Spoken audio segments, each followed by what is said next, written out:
السلام علیکم دوستو، آج ہم آپ کے لیے لے کر آئے ہیں انسپکٹر احمد یار خان کی ایک زبردست جرم و سزا پر مشتمل کرائم سٹوری۔ اس کہانی کا نام ہے میں آج بھی حیران ہوں۔ امید ہے کہ یہ کہانی آپ کو ضرور پسند آئے گی۔ ہم ملک صفدر حیات، مرزا امجد بیگ اور دیگر انسپکٹر صاحبان کی کہانیاں آپ کے لیے لاتے رہتے ہیں۔ اگر آپ چینل پر نئے ہیں تو چینل کو ضرور سبسکرائب کریں اور کمنٹ کرنا نہ بھولیں، اور ہمیں کمنٹس میں بتائیں کہ آپ ہماری کہانیاں کس وقت سنتے ہیں اور آپ کون سی کہانی سننا پسند کریں گے۔ ہم سنائیں گے آپ کی پسندیدہ کہانی اپنے چینل پر۔ ہمیں آپ کی قیمتی رائے کا انتظار رہے گا۔ تو چلیے بغیر کسی تاخیر کے شروع کرتے ہیں آج کی کہانی۔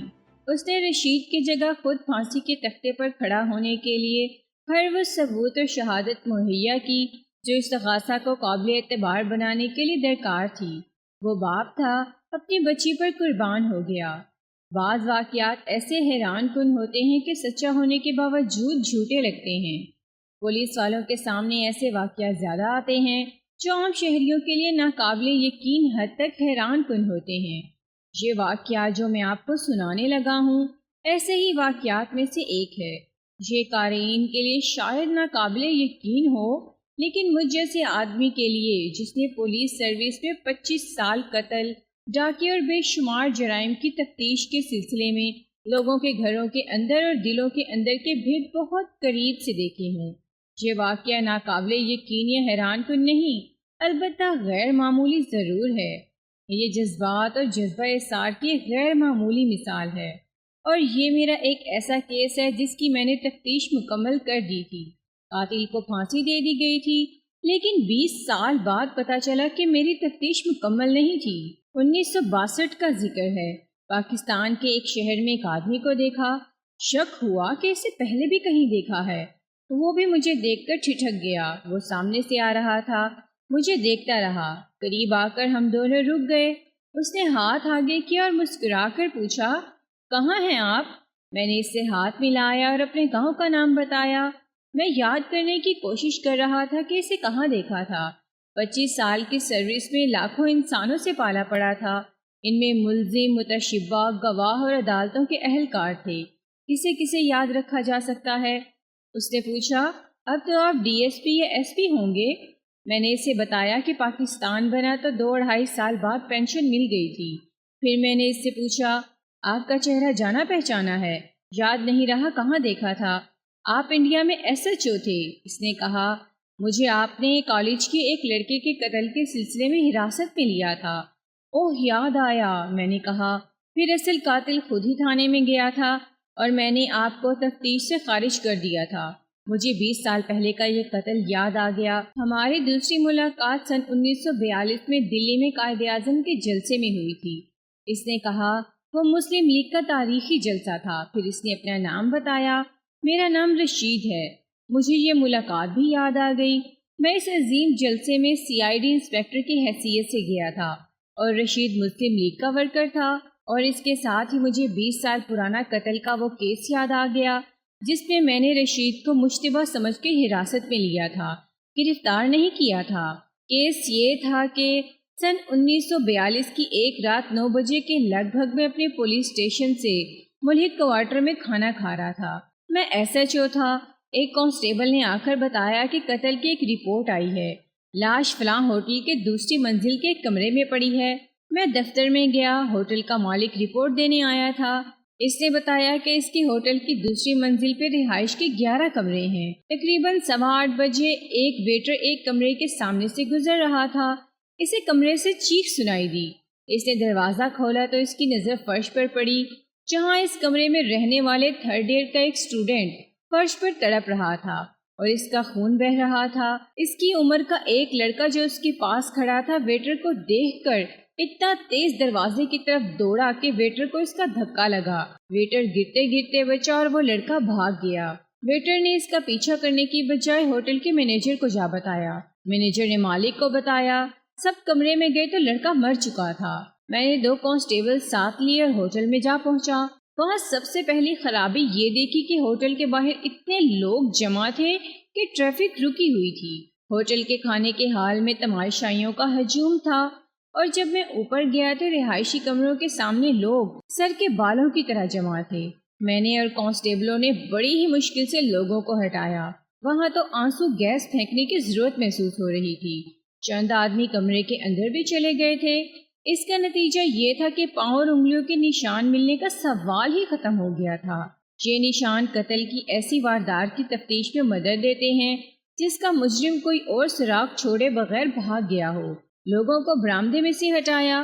جب ہجوم چلا گیا تو کمرے اور برآمدے میں خون ہی خون تھا۔ جو تماشائی اپنی جوتیوں کے ساتھ کمرے سے باہر لے آئے تھے، مقتول فرش پر پڑا تھا۔ 18-19 سال کی عمر کا خوبرو مسلمان نوجوان تھا۔ لاش فرش پر پیٹھ کے بل پڑی تھی۔ قمیض ہٹا کر دیکھا، دل کے مقام پر چاقو کا زخم تھا۔ چاقو اس کے قریب پڑا تھا۔ خون بہہ بہہ کر دروازے سے بھی باہر چلا گیا تھا۔ فرش پر ٹوٹی ہوئی ایک چائے دانی کے ٹکڑے بکھرے ہوئے تھے اور ایک ٹوٹی ہوئی پیالی کے 2 ٹکڑے ذرا دور پڑے تھے۔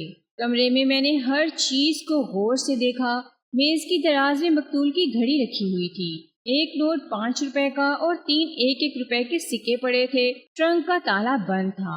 میرے سامنے یہ سوال آیا، کیا یہ قتل ڈکیتی کے لیے کیا گیا ہے؟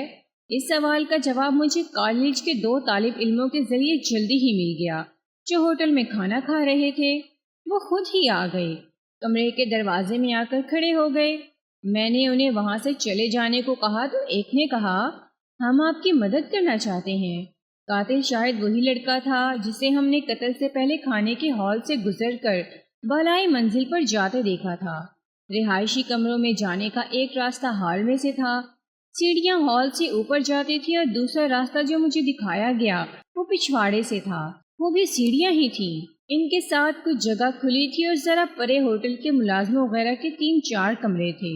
ان لوگوں نے بتایا کہ مقتول ان کا کلاس فیلو تھا، 3rd ایئر میں پڑھتا تھا۔ اس کالج کے ایک لڑکے کے ساتھ مقتول کی لڑائی ہوئی تھی۔ اس لڑکے کا نام رشید ہے اور وہ ہاسٹل میں رہتا ہے۔ ہمارے کالج سے تھوڑی دور لڑکیوں کا کالج ہے۔ لڑکے اپنے کالج سے نکل کر لڑکیوں کو پریشان کرتے رہتے ہیں۔ مقتول رفت نام کی ایک طالبہ کے پیچھے پڑا ہوا تھا۔ اس لڑکی کا دوستانہ رشید کے ساتھ ہے۔ انہیں اکثر اکٹھے دیکھا گیا ہے۔ مقتول کا خیال تھا کہ لڑکی اچھے چال چلن کی نہیں ہے، وہ اسے پھانسنے کی کوشش کرتا رہتا تھا۔ پرسوں رشید اور مقتول کی لڑائی بھی ہوئی تھی۔ رفت چونکہ بہت خوبصورت لڑکی ہے اور امیر والدین کی بیٹی ہونے کی وجہ سے شوخ بھی ہے، اس لیے لڑکوں کے کالج میں اس کا چرچا عام رہتا ہے۔ رشید بھی امیر کبیر خاندان کا لڑکا ہے۔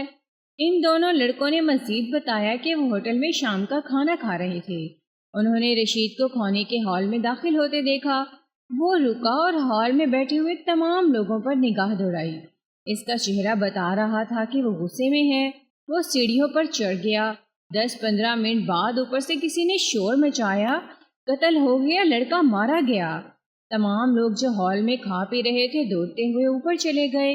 ان دونوں لڑکوں نے جب اوپر جا کر مقتول کو دیکھا تو انہیں یقین ہو گیا کہ اسے رشید نے قتل کیا ہے۔ قتل کی وجہ اور تحریک واضح تھی۔ میں نے دونوں لڑکوں پر جرح کی، جو کچھ جانتے تھے مجھے بتا دیا، مگر موقع واردات کے گواہ نہیں تھے، صرف گواہ تھے جو میری تفتیش کے لیے بہت ضروری تھے۔ وہ مبینہ ملزم رشید کے متعلق جانتے تھے کہ ہاسٹل میں رہتا ہے۔ رفت کے گھر کا انہیں علم نہیں تھا، لہٰذا ان کی شہادت رشید کی گرفتاری کے لیے کافی ہی نہیں تھی۔ رشید کو صرف شامل تفتیش کیا جا سکتا تھا۔ جس ویٹر نے قاتل کو کمرے سے باہر نکلتے دیکھا تھا، اس نے بیان دیا کہ مقتول کے کمرے کا دروازہ بند تھا۔ اندر سے ایک تو چیخ سنائی دی اور پھر ایسی آواز آئی جیسے کسی کو اچانک بڑی سخت چوٹ لگی ہو اور وہ درد سے کراہ رہا ہو۔ اس نے دروازہ کھولا۔ اس کے ہاتھ میں ٹرے اور ٹرے میں چائے کے برتن تھے۔ مقتول فرش پر پیٹ کے بل پڑا ہوا تھا اور ہل جل رہا تھا۔ اسی کی عمر کا ایک لڑکا ہاتھ میں چاقو لیے اسے دیکھ رہا تھا۔ ویٹر سخت گھبرا گیا۔ اگر وہ ہوش ٹھکانے رکھتا تو قاتل کو پکڑ سکتا تھا، کیا دوڑ کر باہر نکلتا اور دروازہ باہر سے بند کر دیتا۔ وہ ڈر گیا۔ قاتل نے چاقو پھینک دیا اور گولی کی طرح دروازے کی طرف گیا۔ اس نے ویٹر کو دھکا دیا۔ اس کی ٹرے گر پڑی، چائے دانی اور ایک پیالے ٹوٹ گئی۔ قاتل بھاگ گیا۔ ویٹر چند سیکنڈ بعد سنبھل گیا۔ اس نے باہر آ کر شور مچایا اور لوگ جمع ہونے شروع ہو گئے۔ میں نے اس سے پوچھا، اگر قاتل تمہارے سامنے لایا جائے تو پہچان لو گے؟ اس ادھیڑ عمر اور مریض صورت ویٹر نے جواب دیا، حضور، اس کے پاس ایک آدمی کو ہاتھ میں چاقو لیے کھڑے دیکھا تو میں اتنا ڈر گیا کہ میں وہاں سے بھاگنے لگا تھا۔ مجھے ایک ایک کے 3 نظر آنے لگے۔ مجھے تو اس کی شکل یاد ہی نہیں رہی۔ میں نے کہہ تو دیا ہے کہ قاتل مقتول کی عمر کا تھا، لیکن حضور اب شک ہو رہا ہے کہ وہ شاید بڑی عمر کا تھا، اور حضور ہو سکتا ہے چھوٹی عمر کا ہی ہو۔ مجھے تو اب بھی ڈر لگ رہا ہے۔ ایک گواہی اور ملی، وہ بھی ہوٹل کا ویٹر تھا۔ وہ پچھواڑے کی سیڑھیوں کی طرف آ رہا تھا۔ وہاں روشنی کافی نہیں تھی۔ وہ سیڑھیوں سے 8-10 قدم دور تھا۔ اس نے اوپر سے شور سنا کہ قتل ہو گیا ہے، لڑکا مارا گیا۔ اس آواز کے ساتھ ہی ایک آدمی سیڑھیوں سے بہت تیز اترتا دیکھا۔ ویٹر اور تیز چلا۔ سیڑھیوں سے اترنے والا آخری سیڑھی سے زمین پر گرا اور فوراً اٹھ کر دوڑ پڑا۔ ویٹر نے پکڑو پکڑو کا شور کیا، خود بھی اس کے پیچھے دوڑا، لیکن وہ آدمی تیز تھا، غائب ہو گیا۔ یہ ویٹر بھی قاتل کا حلیہ بیان کرنے سے قاصر تھا۔ میرے پاس صرف 2 اسٹوڈنٹ ہی رہ گئے تھے۔ ان کے بیان کی روشنی میں ان کی کلاس فیلو رشید کو مشتبہ فرد کی حیثیت سے تفتیش میں شامل کر سکتا تھا۔ اگر مجھے قابل اعتماد مزید شہادت یا موقع کا کوئی پکا گواہ مل جاتا تو میں مقتول کی لاش کو پوسٹ مارٹم کے لیے بھیجنے سے پہلے رشید کو گرفتار کر لیتا۔ گرفتاری کا ابھی پورا جواز نہیں ملا تھا۔ رشید کے متعلق مجھے یہ فکر نہیں تھی کہ لاپتہ ہو جائے گا اور میں اس کا اتا پتہ معلوم نہیں کر سکوں گا۔ وہ اسٹوڈنٹ تھا، اس کے کالج سے آسانی سے اس کا پتہ لیا جا سکتا تھا۔ میں نے سب کو کمرے سے باہر نکال دیا اور دروازہ بند کر کے مقتول کی میز کی درازیں دیکھی۔ ٹرنک کی چابی دراز میں سے ملی۔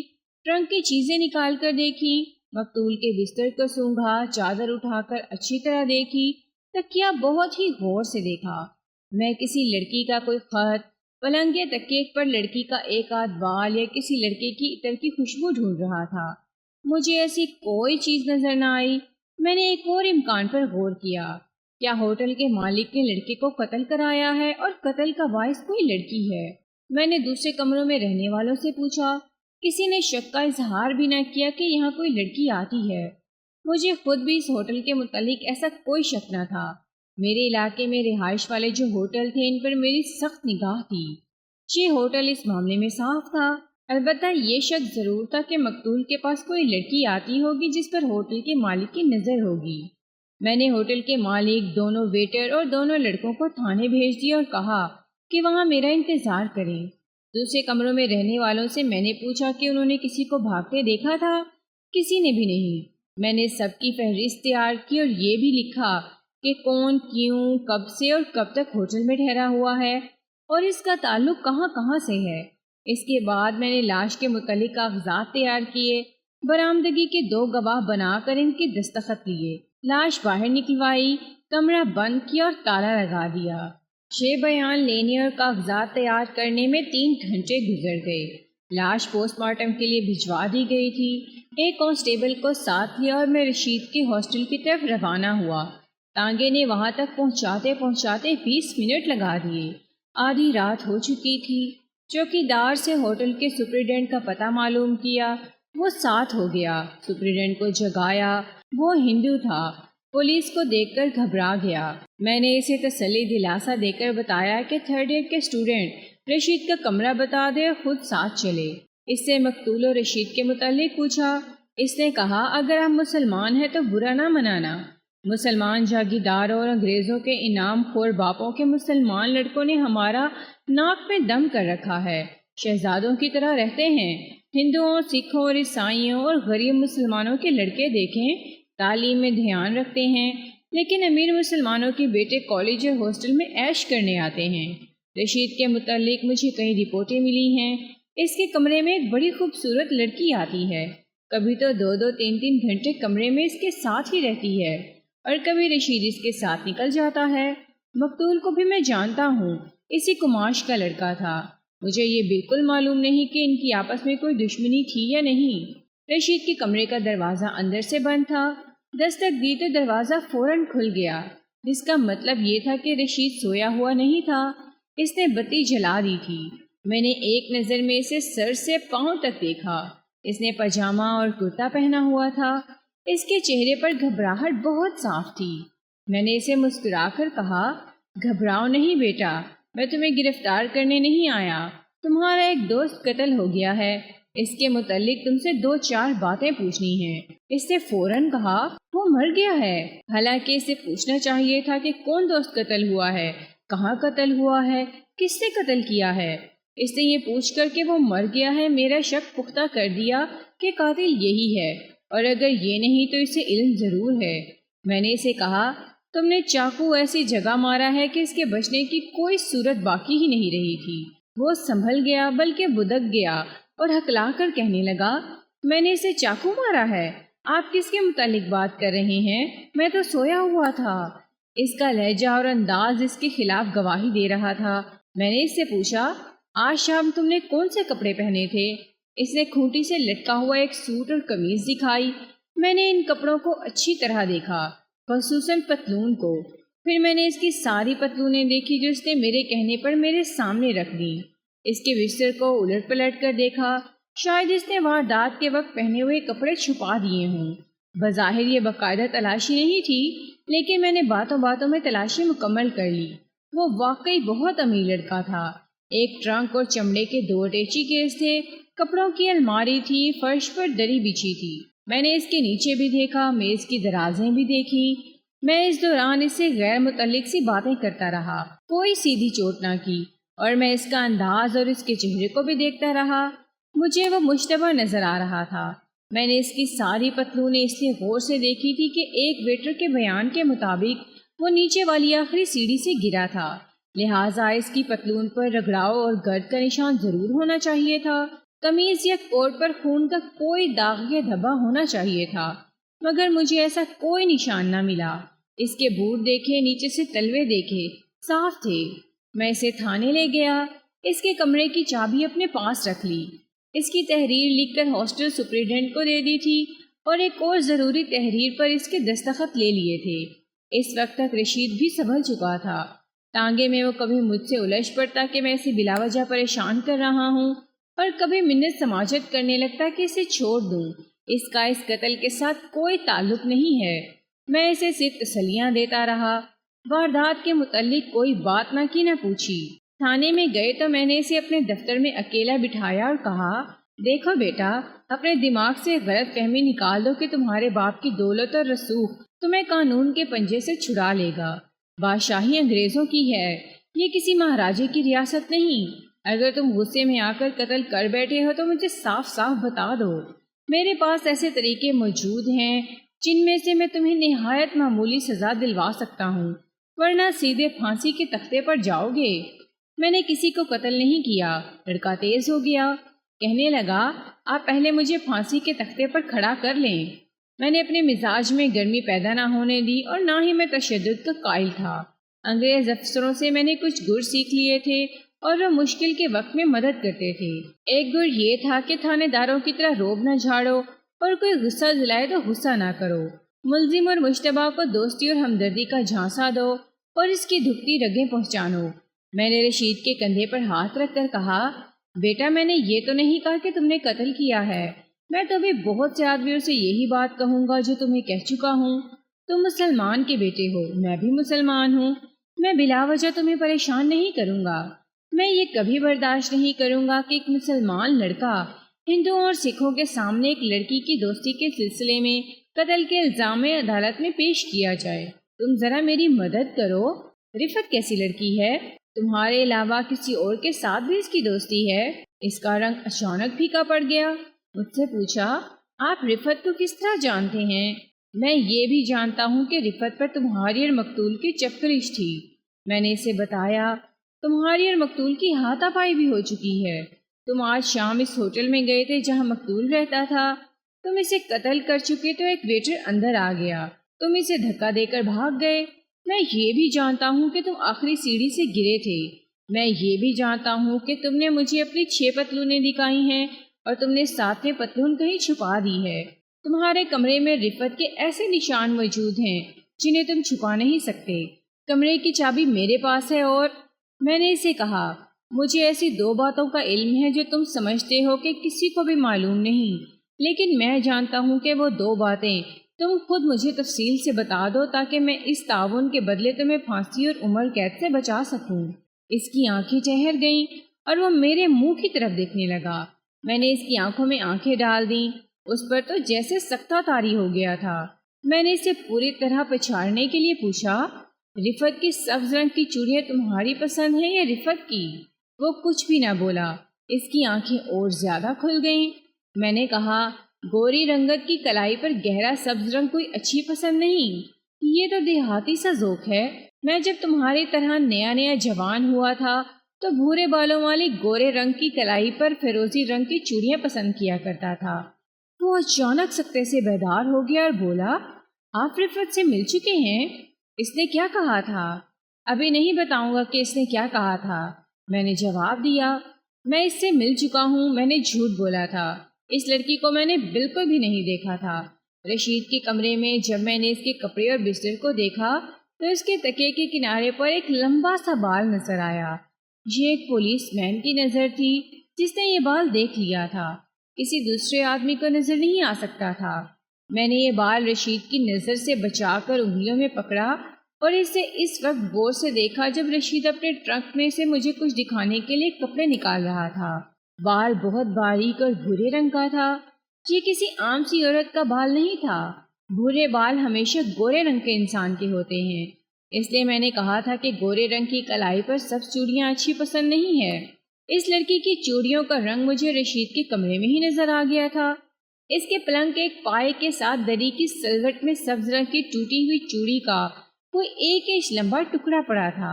وہ میں نے اٹھایا نہیں، صرف دیکھا تھا۔ یہ بال اور چوڑی کا ٹکڑا رفت کا ہی ہو سکتا تھا۔ ہاسٹل سپرنٹینڈنٹ نے بتایا تھا کہ یہ لڑکی اس کے کمرے میں آتی ہے اور دیر تک وہاں رہتی ہے، اور رشید کو یقین ہو گیا کہ میں اس کے کمرے میں جانے سے پہلے رفت سے مل چکا ہوں۔ اس کا سر جھک گیا۔ میں اب اس انتظار میں تھا کہ وہ اقبال جرم کر لے گا۔ اس نے سر اٹھایا اور کہا، یقین کریں انسپکٹر صاحب، میں نے کسی کو قتل نہیں کیا۔ میں اپنی جرح کا اگلا گولا داغنے ہی لگا تھا کہ میرے دفتر کے دروازے میں ایک آدمی آن کھڑا ہوا۔ میں سمجھا کہ رشید کا کوئی عزیز ہوگا۔ میں نے رشید کو دیکھا۔ اس آدمی کو دیکھ کر رشید چونک گیا تھا۔ میں نے اس کے چہرے پر بڑی صاف تبدیلی دیکھی۔ اس آدمی کی عمر مجھے بعد میں پتا چلا کہ 42 سال ہے، لیکن چہرہ اتنا شگفتہ تھا کہ میری سراغ رساں نگاہوں میں زیادہ سے زیادہ 28 سال کا معلوم ہوتا تھا۔ میں نے اسے کہا، میں تفتیش میں مصروف ہوں، آپ باہر انتظار کریں۔ باہر جانے کی بجائے وہ میری میز کے قریب آ گیا اور کہا، ہوٹل کے کمرے میں جو لڑکا قتل ہوا ہے اس کا قاتل میں ہوں۔ میری تمام تر سروس میں شاید یہ ایک ہی موقع آیا تھا کہ میں بخلایا اور مضطرب ہو گیا۔ میں نے ایسے قاتل بھی دیکھے تھے جو میری جرح سے گھبرا کر اپنا جرم مان جاتے تھے، اور ایسے قاتل بھی میرے پاس آئے تھے جنہوں نے اپنی بیوی کو یا اس کی آشنا یا دونوں کو قتل کیا اور آلۂ قتل کے ساتھ تھانے میں آئے اور اقبال جرم کر لیا۔ ہر پولیس انسپکٹر کو خوشی ہوتی ہے کہ تفتیش اور سراغ رسانی سے بچے، مگر اس آدمی نے آ کر کہا کہ میں اس لڑکے کا قاتل ہوں، تو مجھے ایسا محسوس ہوا جیسے اس آدمی نے مجھے سر کے بل پٹخ دیا ہو۔ چند سیکنڈ تو میری زبان بند رہی، جیسے میں بول بھی نہیں سکتا۔ میں دراصل رشید کو قاتل قرار دے چکا تھا اور میں اس کے اقبال جرم اور ثبوت اور شہادت کی فکر میں تھا۔ اس آدمی نے مجھے گمراہ کر دیا۔ تفتیش کرنے والے پولیس آفیسر کے سامنے کوئی قاتل اقبال جرم کرے تو اسے اتنی خوشی ہوتی ہے جیسے اس کی بے اولاد بیوی نے اچانک بچہ جن دیا ہو، مگر میں اس آدمی کے اقبال جرم سے معلوم نہیں کیوں خوش نہیں ہوا۔ اگر کوئی آدمی تھانے میں جا کر کہے کہ میں نے ایک آدمی کو قتل کر دیا ہے اور وہ لاش بھی برآمد کرا دے تو یہ نہیں ہو سکتا کہ پولیس اسے فوراً عدالت میں لے جا کر سزا دلوا دے گی۔ پولیس کو استغاثہ، ثبوت، شہادت، آلۂ قتل وغیرہ عدالت میں پیش کرنا پڑتا ہے۔ اگر استغاثہ کمزور ہو تو اقبال جرم کر کے بھی قاتل بری ہو جاتے ہیں۔ اچانک میرا دماغ قابو میں آ گیا۔ سب سے پہلے میں نے اس کی پتلون پر نظر ڈالی۔ اس کے دونوں گھٹنوں پر رگڑ کے نشان تھے اور ان پر تھوڑی تھوڑی مٹی بھی لگی ہوئی تھی۔ میں نے پوچھا، یہ اتنی اچھی پتلون آپ نے کہاں خراب کی ہے؟ میں اس لڑکے کو قتل کر کے بڑے آرام سے وہاں سے نکلنا چاہتا تھا، اس نے جواب دیا، مگر ایک ویٹر اندر آ گیا۔ اسے دیکھ کر میں تیزی سے بھاگا اور ویٹر کو دھکا دے کر باہر نکل گیا۔ اس کے ہاتھ میں ٹرے تھی، وہ گر پڑی۔ میں دوڑتا ہوا پچھواڑے کی سیڑھیوں سے اترا۔ آخری سیڑھی سے میں گھٹنوں کے بل زمین پر گر پڑا۔ اوپر سے اس ویٹر نے شور مچایا تو نیچے ایک آدمی میرے پیچھے دوڑا۔ میں اٹھ کر بھاگا اور نکل گیا۔ میں نے مٹی بہت دور جا کر جھاڑی تھی، لیکن پوری طرح صاف نہیں ہوئی۔ اگر یہ آدمی اپنے دفاع میں بیان دے رہا ہوتا تو میں اس پر سوالوں کا جال پھینکتا۔ وہ تو اقبال جرم کر رہا تھا۔ میں نے اسے کرسی پر بٹھا لیا اور اس سے پوچھا، آپ مجھے کس طرح یقین دلا سکتے ہیں کہ آپ کا دماغ ٹھکانے ہے اور آپ بقائمی ہوش و حواس اقبال جرم کر رہے ہیں؟ آپ ہی بتائیں کہ یقین کس طرح دلایا جا سکتا ہے؟ اس نے کہا، آلہ قتل کیا تھا؟ میں نے پوچھا، جو آپ کمرے سے اٹھا لائے ہیں۔ اس نے جواب دیا، ایک چاقو تھا جو میرا نہیں مقتول کا تھا۔ میں نے اپنی میز پر رکھا ہوا چاقو جو کاغذ میں لپٹا ہوا تھا اور جسے اس پر لگے ہوئے خشک خون کے کیمیائی معائنے کے لیے بھیجنا تھا، کاغذ سے نکال کر اسے دکھایا۔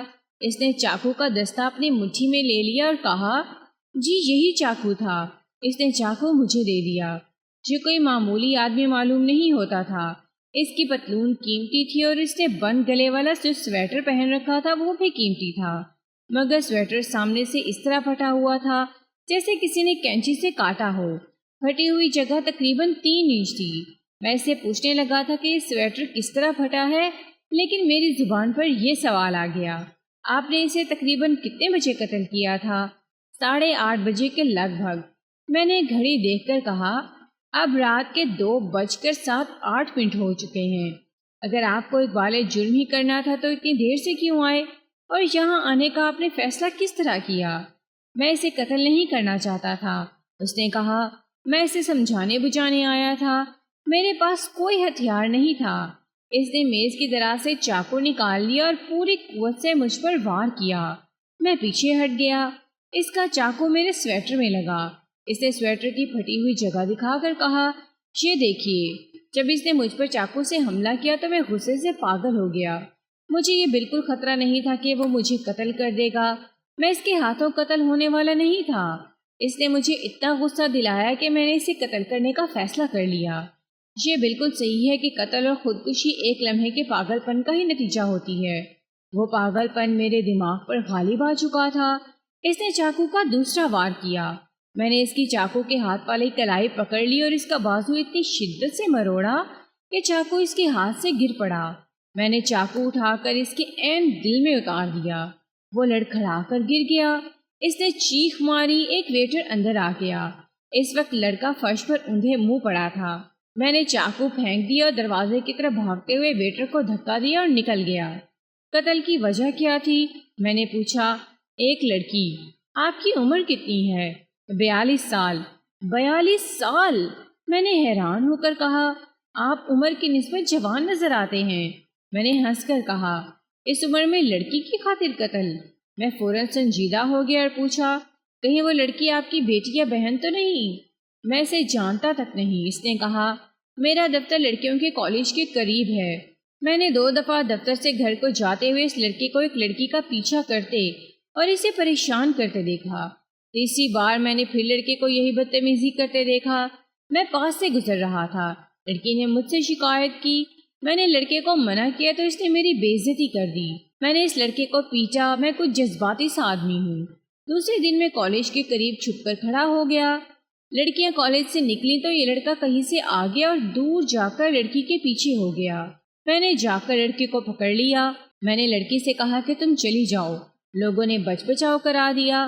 لڑکے نے مجھے گالیاں دی اور کہا، کل تم یہاں آنا، تمہاری لاش یہاں سے اٹھائی جائے گی۔ اس نے یہ بھی کہا، اگر یہ لڑکی تمہاری بیٹی ہے تو کل میں اسی سڑک پر اس کے کپڑے اتاروں گا۔ مجھے لوگوں نے پکڑ رکھا تھا۔ لڑکا چلا گیا۔ کالج کے کچھ اسٹوڈنٹ وہاں کھڑے تھے۔ انہوں نے مجھے بتایا کہ بڑا ڈھیٹ اور بدمعاش لڑکا ہے۔ میں نے ان سے پوچھا کہ اس کا گھر کہاں ہے۔ انہوں نے بتایا کہ کہیں اور کا رہنے والا ہے، یہاں فلاں ہوٹل میں رہتا ہے۔ اس لڑکے نے مجھے اس کمرے کا نمبر بھی بتا دیا۔ میں شام تک کوشش کرتا رہا کہ غصے پر قابو پا لوں، مگر ناکام رہا۔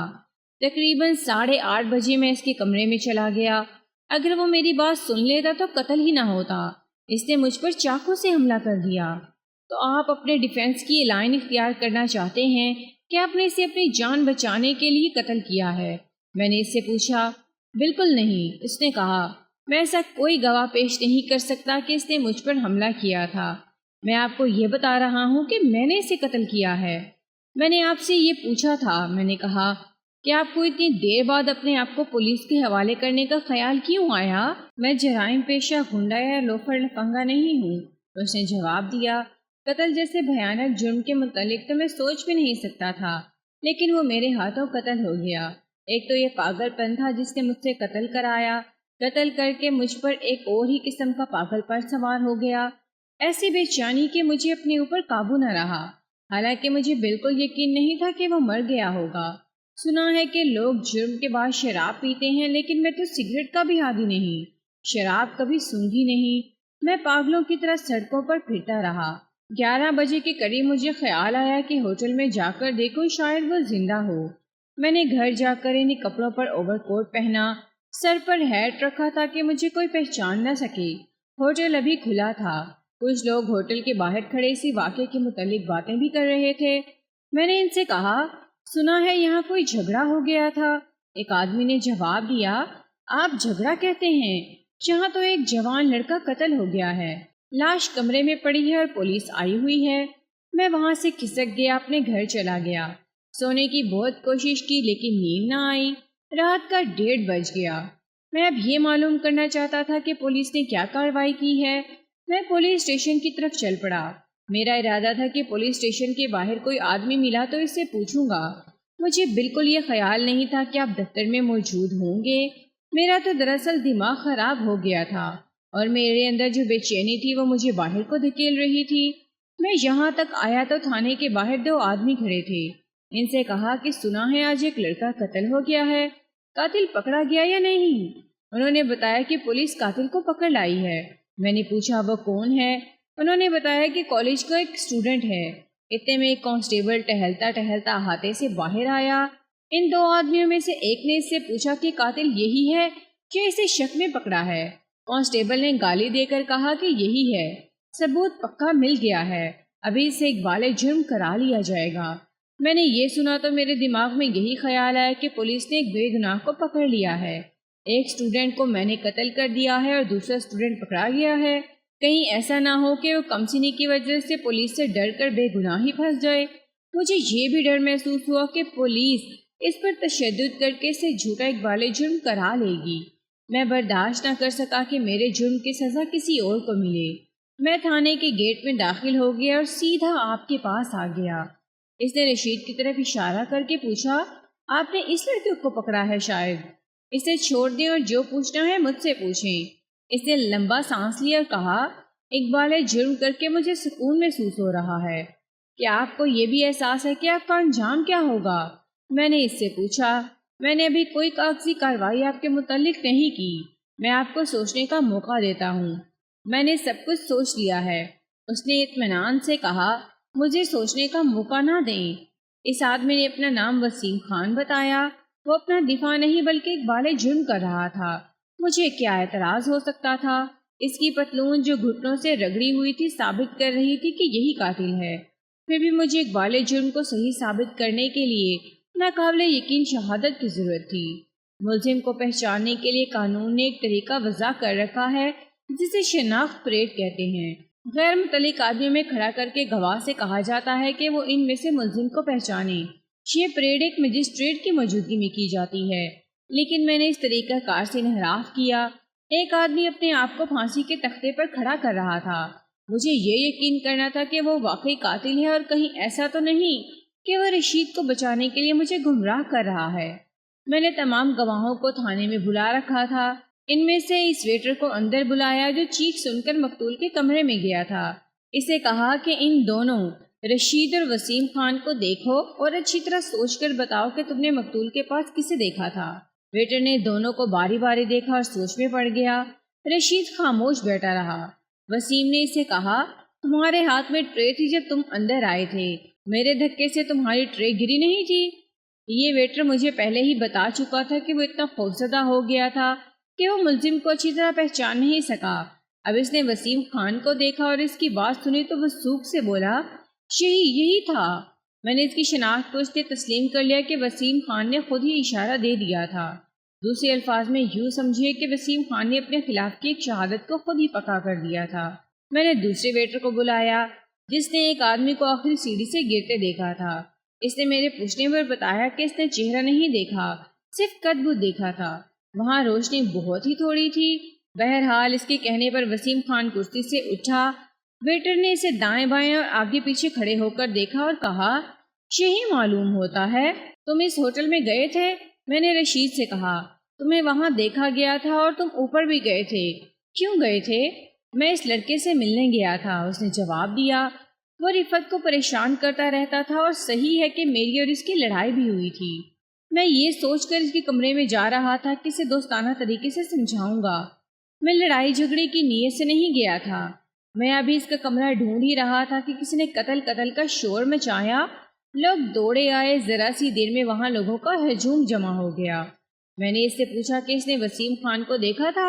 اس نے جواب دیا، میں کسی کو نہیں پہچان سکا، وہاں بہت سے لوگ دوڑ رہے تھے۔ پھر میں نے مقتول کو دیکھا، مجھے بہت گہرا افسوس ہوا۔ میں نے یہ بھی سوچا کہ کسی لڑکی کا بھائی یا باپ اسے قتل کر گیا ہے۔ لڑکیوں سے چھیڑ چھاڑ اس کی عادت تھی۔ میں نے وسیم خان، رشید اور ویٹر سے جو سینکڑوں سوال پوچھے اور انہوں نے جو جواب اور بیان دیے وہ میں بہت ہی اختصار سے سنا رہا ہوں۔ اگر اپنے تفتیش کی ساری کارروائی لکھوں تو 400 صفحوں کی ایک کتاب بن جائے گی۔ ہو سکتا ہے کہ اتنے اختصار سے کوئی پولیس آفیسر میری تفتیش کو ناقص سمجھے، لیکن مجبوری ہے کہ ہر ایک سوال اور جواب لکھنا ممکن نہیں۔ البتہ کوئی بھی پولیس آفیسر میری اس کارروائی پر اعتراض نہیں کرے گا کہ میں نے رشید کو خارج از تفتیش کر دیا اور وسیم خان کو حراست پہ لے لیا۔ وسیم خان اقبال جرم کر رہا تھا اور وہ اپنے خلاف شہادت بھی مہیا کر رہا تھا، اور اس کا یہ اقدام کسی خوف، اذیت یا لالچ کا نتیجہ نہیں تھا۔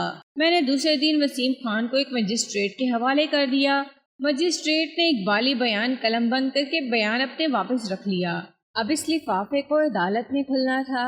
وسیم خان نے مجھے جو بیان دیا تھا اس کے مطابق میں نے گواہ اور ثبوت وغیرہ اکٹھے کرنا شروع کر دیے۔ ہوٹل کے مالک، 2 ویٹر، 2 مشیروں اور 2 رسمی سے گواہوں کے علاوہ رفت کو بھی گواہوں کی فہرست میں شامل کر لیا گیا۔ میں نے رفت کو پہلی بار دیکھا تو میں اس کے حسن سے چونک اٹھا۔ اس کے بال بھورے رنگ گورا اور اس کی چوڑیوں کا رنگ گہرا سبز تھا۔ ایک کلائی میں 4 اور دوسری میں 2 چوڑیاں تھیں۔ اس نے مقتول کے متعلق بیان دیا کہ وہ اسے بہت پریشان کرتا تھا۔ وسیم خان کے اس بیان کی اس نے تائید کی کہ وسیم خان نے اسے پہلے 2-3 بار روکا، پھر اس کی پٹائی کی تھی۔ ان کے ساتھ پوسٹ مارٹم کرنے والے ڈاکٹر کی اور اقبالی بیان قلم بند کرنے والے مجسٹریٹ کی گواہی بھی تھی۔ ثبوت میں 2 چیزیں رکھی، ان میں آلائے قتل اور وسیم خان کی پتلون تھی جو گھٹنوں سے رگڑی ہوئی تھی۔ میں نے 3 گواہ ایسی صورت کے لیے تیار رکھے ہوئے تھے کہ اگر وسیم خان اقبال جرم سے منحرف ہو جائے تو پیش کروں گا۔ استغاثہ کو پوری طرح مضبوط کر کے بھی مجھے کچھ خلاصہ نظر آ رہا تھا۔ حقیقت یہ ہے کہ مجھے خدشہ محسوس ہو رہا تھا، اور وہ یہ تھا کہ کہیں ایسا تو نہیں کہ وسیم خان رشید کو بچانے کے لیے ناٹک کھیل رہا ہے۔ یہ اسی صورت میں ممکن تھا کہ رشید قتل کر کے وسیم خان سے ملا ہو اور وسیم خان نے اسے ساری باتیں سن کر اپنے آپ کو پیش کر دیا ہو۔ وہ ایک عام شہری پولیس کو گمراہ کرنے کے لیے اتنی باریکیوں کو ذہن میں نہیں لا سکتا۔ پولیس کے پاس ہر دھوکے کا توڑ ہوتا ہے۔ پھر بھی ایک پولیس آفیسر کی حیثیت سے میرے دل سے وسوسہ نہیں نکلا، اور میں نے یہ بھی سوچا کہ اگر وسیم خان کا وکیل قابل ہوا تو وہ اسے شک کی بنا پر بری کرا سکتا ہے۔ مگر پہلی پیشی پر وسیم خان وکیل کے بغیر عدالت میں لایا گیا۔ اس نے کہا کہ وہ اقبال جرم کر چکا ہے، اس لیے صفائی کے لیے وکیل نہیں لانا چاہتا۔ مجسٹریٹ نے اسے کہا کہ وکیل ضروری ہے، چنانچہ اس نے ایک وکیل لے لیا۔ وکیل نے پہلی پیشی کے بعد استغاثہ کا جائزہ لیا تو اسے کہا کہ وہ اپنے اقبالی بیان سے منحرف ہو جائے، کیونکہ استغاثہ کمزور ہے اور وہ اسے شک کا فائدہ دلا سکے گا۔ لیکن وسیم خان منحرف نہ ہوا، اپنے اقبالی بیان پر قائم رہا۔ مجسٹریٹ نے کیس سیشن کورٹ کے سپرد کر دیا۔ میرا خیال تھا کہ وسیم خان وہاں جا کر اقبالی بیان سے منحرف ہو جائے گا اور اس کا وکیل استغاثہ کے کمزور گواہوں پہ جراح کر کے کیس بری کرا لے گا۔ میرا سب سے زیادہ اہم گواہ سب سے زیادہ کمزور تھا۔ یہ وہ ویٹر تھا جس نے وسیم خان کو کمرے میں مقتول کی لاش کے پاس کھڑے دیکھا تھا۔ سیشن کورٹ میں صفائی کے وکیل نے اس پر جراح کر کے سیشن جج کے دل میں یہ شک پیدا کر دیا تھا کہ یہ ویٹر قابل اعتماد گواہ نہیں اور یہ گواہ دراصل موقع کا گواہ ہے ہی نہیں۔ وکیل نے میرے تمام گواہوں کو کمزور کر دیا، لیکن وسیم خان کا جب آخر میں بیان ہوا تو اس نے اپنے وکیل کے کیے کرائے پر پانی پھیر دیا اور ثابت کر دیا کہ تمام گواہوں نے سچ بولا ہے اور یہ قتل اسی نے کیا ہے۔ میری توقع تھی اور میری دلی خواہش بھی یہی تھی کہ سیشن جج وسیم خان کی گواہی کا صلہ ضرور دے گا اور اسے سزائے موت نہیں دے گا، مگر اس کی بدقسمتی کہ سیشن جج انگریز تھا اور بڑا ہی ظالم اور بدخو جج تھا۔ ہندوستانیوں سے وہ نفرت کرتا تھا۔ اگر ہندوستان کی بادشاہی صرف ایک دن کے لیے اسے دے دی جاتی تو وہ ہندوستان کی تمام تر آبادی کو سزائے موت دے دیتا۔ اس کا لکھا ہوا فیصلہ اس قدر مدلل ہوتا تھا کہ اس کے فیصلوں کے خلاف بہت ہی کم اپیلیں ہائی کورٹ منظور کرتی تھی۔ وسیم خان کو بھی اس نے سزائے موت دے دی، جس کا مجھے بہت افسوس ہوا۔ پولیس والوں کی کسی کی سزائے یابی پر افسوس نہیں ہوا کرتا، لیکن وسیم خان سے میں اتنا متاثر ہو گیا تھا کہ اس کی شخصیت میرے ذہن میں نقش ہو گئی۔ وسیم خان نے جب عدالت میں فیصلے کے یہ الفاظ سنے کہ اس فیصلے کے خلاف 1 ہفتے کے اندر اندر اپیل کی جا سکتی ہے، تو اس نے انگریزی میں کہا، میں اس فیصلے کے خلاف اپیل نہیں کروں گا۔ رفت تقریباً ہر پیشی پر عدالت میں آتی تھی۔ رفت کا باپ اور رشید تو ہر پیشی پر ضرور موجود ہوتے تھے۔ مجھے پتا چلا تھا کہ وہ وسیم خان کو مجبور کرتے رہتے تھے کہ وہ اقبالی بیان سے منحرف ہو جائے، مگر وہ کہتا تھا کہ میں آخر میں جب اپنا بیان دوں گا تو تم سب حیران رہ جاؤ گے، مگر اس نے سزائے موت لے کر اعلان کر دیا کہ وہ اپیل نہیں کرے گا۔ رفت کے باپ نے ایک تجربہ کار وکیل سے اپیل دائر کرائی، لیکن بیکار گئی۔ ہائی کورٹ نے سزا بحال رکھی، پھر پھانسی کی تاریخ مقرر ہو گئی اور وسیم خان کو پھانسی دے دی گئی۔ قتل کا یہ کیس ان ہزار کیسوں میں سے ایک تھا جو ہر تھانے میں آتے اور عدالت میں جاتے تھے۔ کوئی بری ہو جاتا اور بہت سے سزائے موت یا عمر قید پا جاتے۔ یہ تو پولیس کا معمول ہوتا ہے۔ کیس آیا، ختم ہوا، ہمارے ذہن سے اتر گیا اور ہم دوسرے کیس کی تفتیش میں مصروف ہو گئے، لیکن وسیم خان کا کیس میرے ذہن سے نہ اترا۔ وہ مجھے کئی بار یاد آیا اور میں نے اپنے آپ میں بے چینی سی محسوس کی۔ ایک معزز اور شگفتہ مزاج آدمی جیسے ہنستا کھیلتا آیا اور پھانسی کے تختے پر کھڑے ہو کر اپنے ہاتھوں سے پھندا اپنے گلے میں ڈال لیا۔ میں اسے کبھی نہ بھول سکا۔ 4 سال بعد میں CIA میں تھا۔ مسلم لیگ کا تاریخی جلسہ دلی میں ہوا۔ قائد اعظم کی تقریر تھی۔ CID کا بیشتر عملہ عام شہری کپڑوں میں جلسے میں ڈیوٹی پر تھا۔ میں بھی اسی جلسے میں ڈیوٹی پر شریک ہوا۔ لاہور والے 1940 کے جلسے کے بعد، جس میں قرارداد پاکستان منظور کی گئی تھی، دلی کا یہ جلسہ یادگار تھا، جس میں مسلمانوں نے انگریزی حکومت اور ہندوؤں کی کانگریس کو بتایا کہ وہ پاکستان سے کچھ بھی کم قبول نہیں کریں گے۔ اس جلسے میں مجھے رشید نظر آیا۔ وہ کالج سے فارغ ہو چکا تھا۔ اس نے مسلم لیگ کا بیج بھی لگا رکھا تھا اور بڑے جوش و خروش سے بھاگ دوڑ رہا تھا۔ اس نے مجھے دیکھ لیا، بڑے اتفاق سے ملا، کہنے لگا، آپ نے اچھا کیا کہ وردی میں جلسے میں نہیں آئے۔ میں ہنس پڑا۔ میرے دل میں آئی کہ اس سے پوچھوں کہ وہ کہاں رہتا ہے۔ میں اسے وسیم خان کے متعلق کچھ پوچھنا چاہتا تھا، مگر وہ بہت مصروف تھا۔ قائد اعظم تشریف لانے والے تھے، وہ لوگوں کے ہجوم میں غائب ہو گیا۔ اس سے چند ہی دنوں بعد مجھے کرنل آبدار اور ابرار کی لاشوں کی پوسٹ مارٹم رپورٹیں دے کر تفتیش پر لگا دیا گیا۔ میں یہ کیس آپ کو اپنی کتاب کار شلوار اور دوپٹہ میں سنا چکا ہوں۔ اس کا عنوان تھا وہی سیڑھیاں وہی زہر۔ اس کے بعد چند اور کیس آئے، پھر دنیا ہی بدل گئی۔ مسلمانوں نے پاکستان لے کر دم لیا۔ میں بھی پاکستان میں آ گیا۔ سرکاری طور پر مجھے بوڑھا قرار دے کر پینشن دے دی گئی۔ مجھے ہندوستان میں زمین کے بدلے پاکستان میں کافی اراضی مل گئی اور میں کاشتکار بن گیا۔ 1962 کا ذکر ہے کہ میں شہر گیا تو رشید مل گیا۔ میں اسے پہچان نہ سکا۔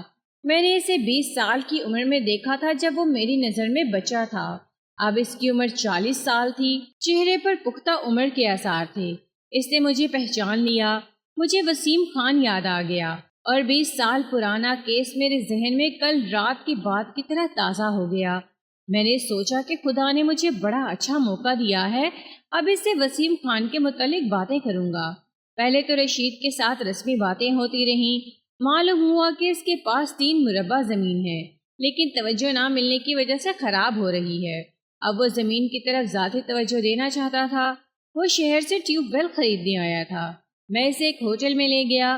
وہاں اس نے اپنی اراضی کے متعلق مسائل مجھے بتائے۔ مجھے زراعت سے اتنا لگاؤ تھا کہ میں نے اس سے کہا کہ وہ مجھے اپنی اراضی پر لے چلے، پھر میں اسے بتاؤں گا کہ وہاں کیا کرنا چاہیے اور ٹیوب ویل کی ضرورت ہے یا نہیں۔ ہوٹل میں ہم اراضی اور زراعت کے متعلق ہی باتیں کرتے رہے۔ پھر ہم اگلی ملاقات کا پروگرام طے کر کے جدا ہو گئے۔ پروگرام کے مطابق میں چند دنوں بعد اس کے ہاں گیا۔ وہاں اس کی اراضی پر جانا تھا جو وہاں 80-90 میل دور تھی۔ میں اس کے گھر گیا۔ بہت خوبصورت کوٹھی تھی۔ اس کی بیوی ڈرائنگ روم میں آ گئی۔ اسے دیکھا تو میں بری طرح بدک گیا۔ میری آنکھیں ٹھہر گئیں۔ وہ رفت تھی۔ اس کی عمر 40 کے قریب تھی، لیکن ابھی تک 18-19 سال کی ہی لڑکی لگتی تھی۔ 20 برسوں نے بھی اس کا کچھ نہیں بگاڑا تھا۔ میں نے سوچا کہ اس لڑکی کی خاطر ایک نوجوان لڑکا قتل ہوا اور ایک معزز آدمی پھانسی پر چڑھ گیا تھا۔ میں اسے السلام علیکم کہنا بھی بھول گیا۔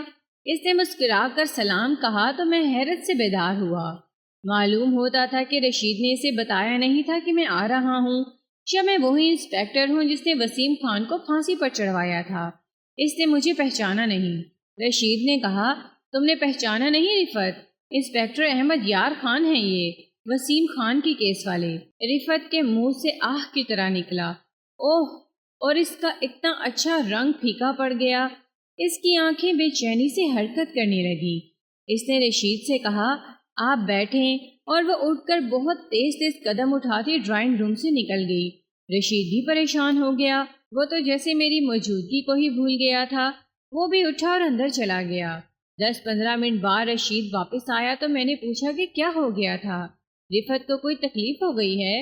مجھ سے ایک بھول ہو گئی تھی، اس نے گھبرائے لہجے میں جواب دیا۔ میں بھول گیا تھا، مجھے آپ کو رفت کے سامنے نہیں لانا چاہیے تھا۔ اس نے آپ کو پہچانا نہیں تھا۔ مجھ سے غلطی ہوئی جو تعارف کروا دیا۔ میں سمجھ گیا، میں نے کہا، وہ مجھے وسیم خان کا قاتل سمجھتی ہوگی۔ نہیں، رشید نے کہا، آپ کے خلاف اسے کوئی شکایت نہیں۔ آپ کو دیکھ کر اسے وسیم خان یاد آ گیا ہے۔ وسیم خان کے پھانسی پر چڑھنے کے بعد رفت تقریباً پاگل ہو گئی تھی۔ وسیم خان کی لاش ہم نے ہی دفن کی تھی۔ اس کا اور کوئی عزیز رشتہ دار نہیں تھا۔ رفت نے پڑھنا چھوڑ دیا تھا۔ اسے ہم کئی بار وسیم خان کی قبر سے اٹھا کر لائے تھے۔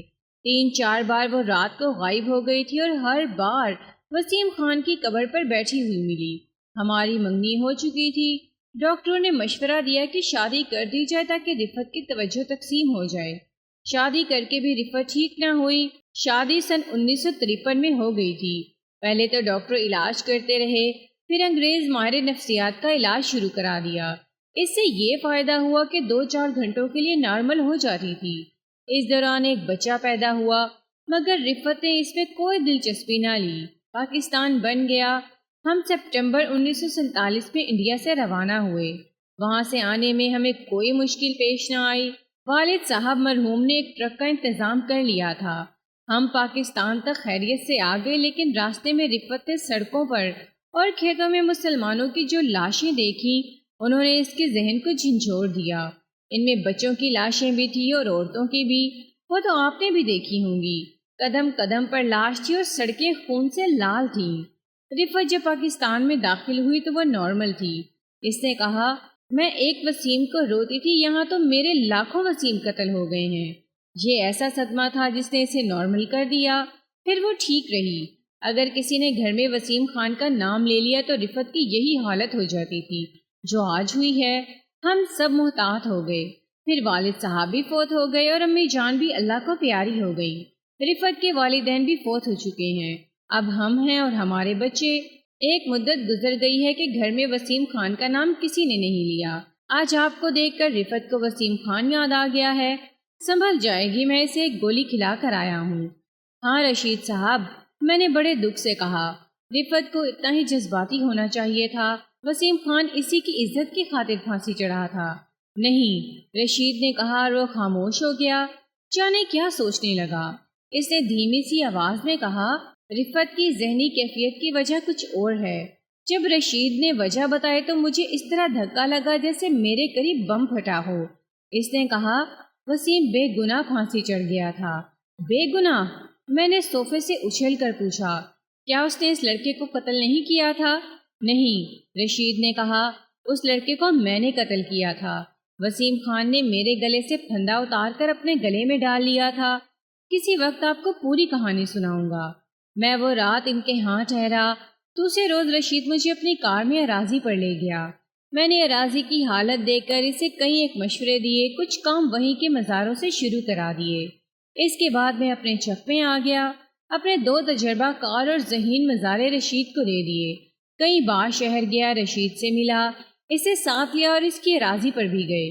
3 مہینے صرف کر کے میں نے رشید کے تقریباً تمام زرعی مسائل حل کر دیے۔ ان 3 مہینوں میں ان کے ہاں 3 دن بھی رہا۔ رفت میرے ساتھ بے تکلف ہو گئی۔ اس نے مجھے ذہنی طور پر یہاں تک قبول کر لیا کہ اس کا وہ رد عمل نہ ہوا جو مجھے پہلے روز دیکھ کر ہوا تھا۔ پھر اس میں یہ تبدیلی بھی آئی کہ میرے پاس بیٹھ کر وسیم خان کی باتیں کرنے لگی۔ میں نے کریت کر اسے ساری باتیں سن لی۔ رشید نے بھی مجھے ساری باتیں سنا دی، اور اس طرح جو کہانی میرے سامنے آئی وہ جذبہ اثار کی غیر معمولی مثال ہے۔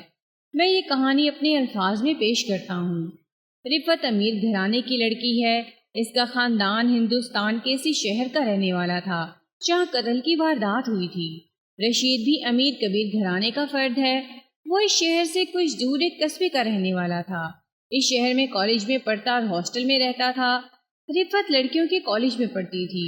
رفت 2nd ایئر میں تھی، رشید 3rd ایئر میں۔ کسی طرح ان کا تعارف ہو گیا، پھر دونوں کی ملاقاتیں شروع ہو گئیں۔ دونوں آزاد خیال امیر گھرانے کے تھے، کوئی روک ٹوک نہیں تھی، کھلے بندوں ملتے رہے۔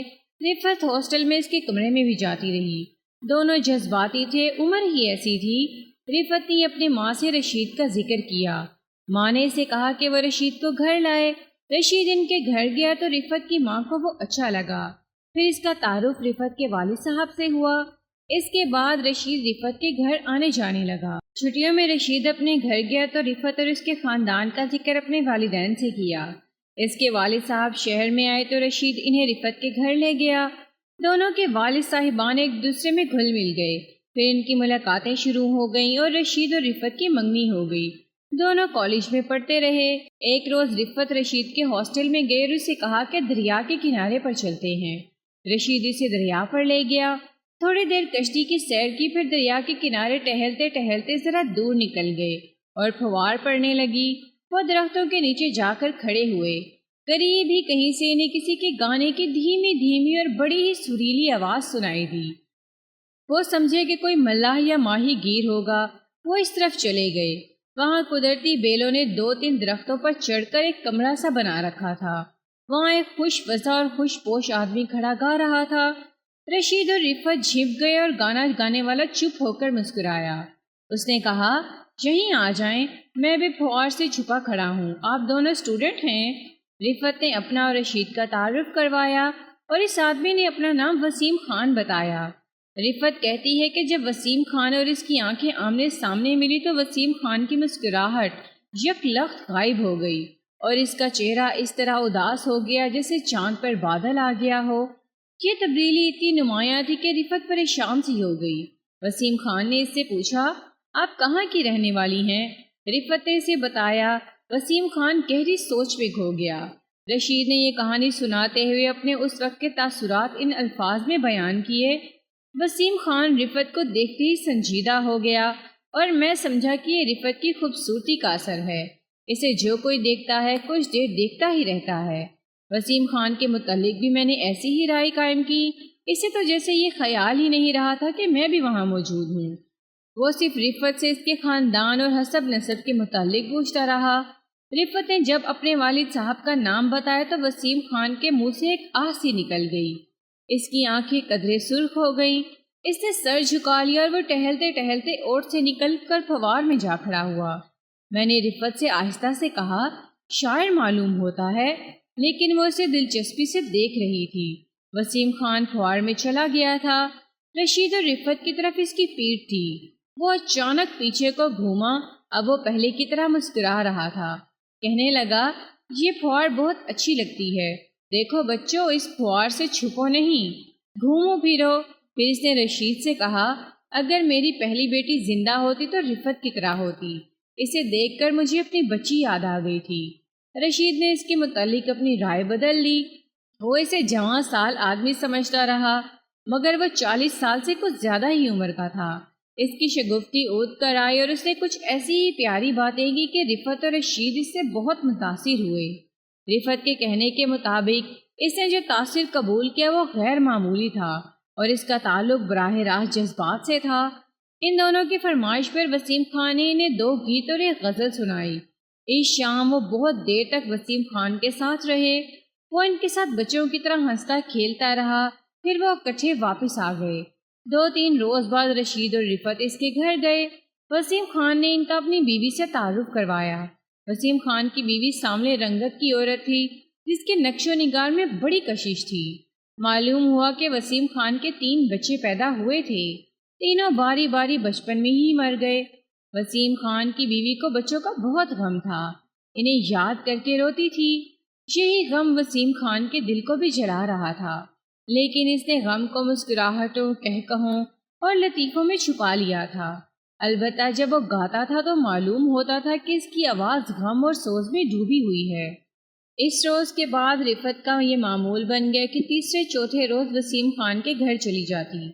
وہ یہ غلطی کرتی رہی کہ وسیم خان کی بیوی کے پاس بیٹھنے کی بجائے زیادہ دیر وسیم خان کے پاس بیٹھی رہتی۔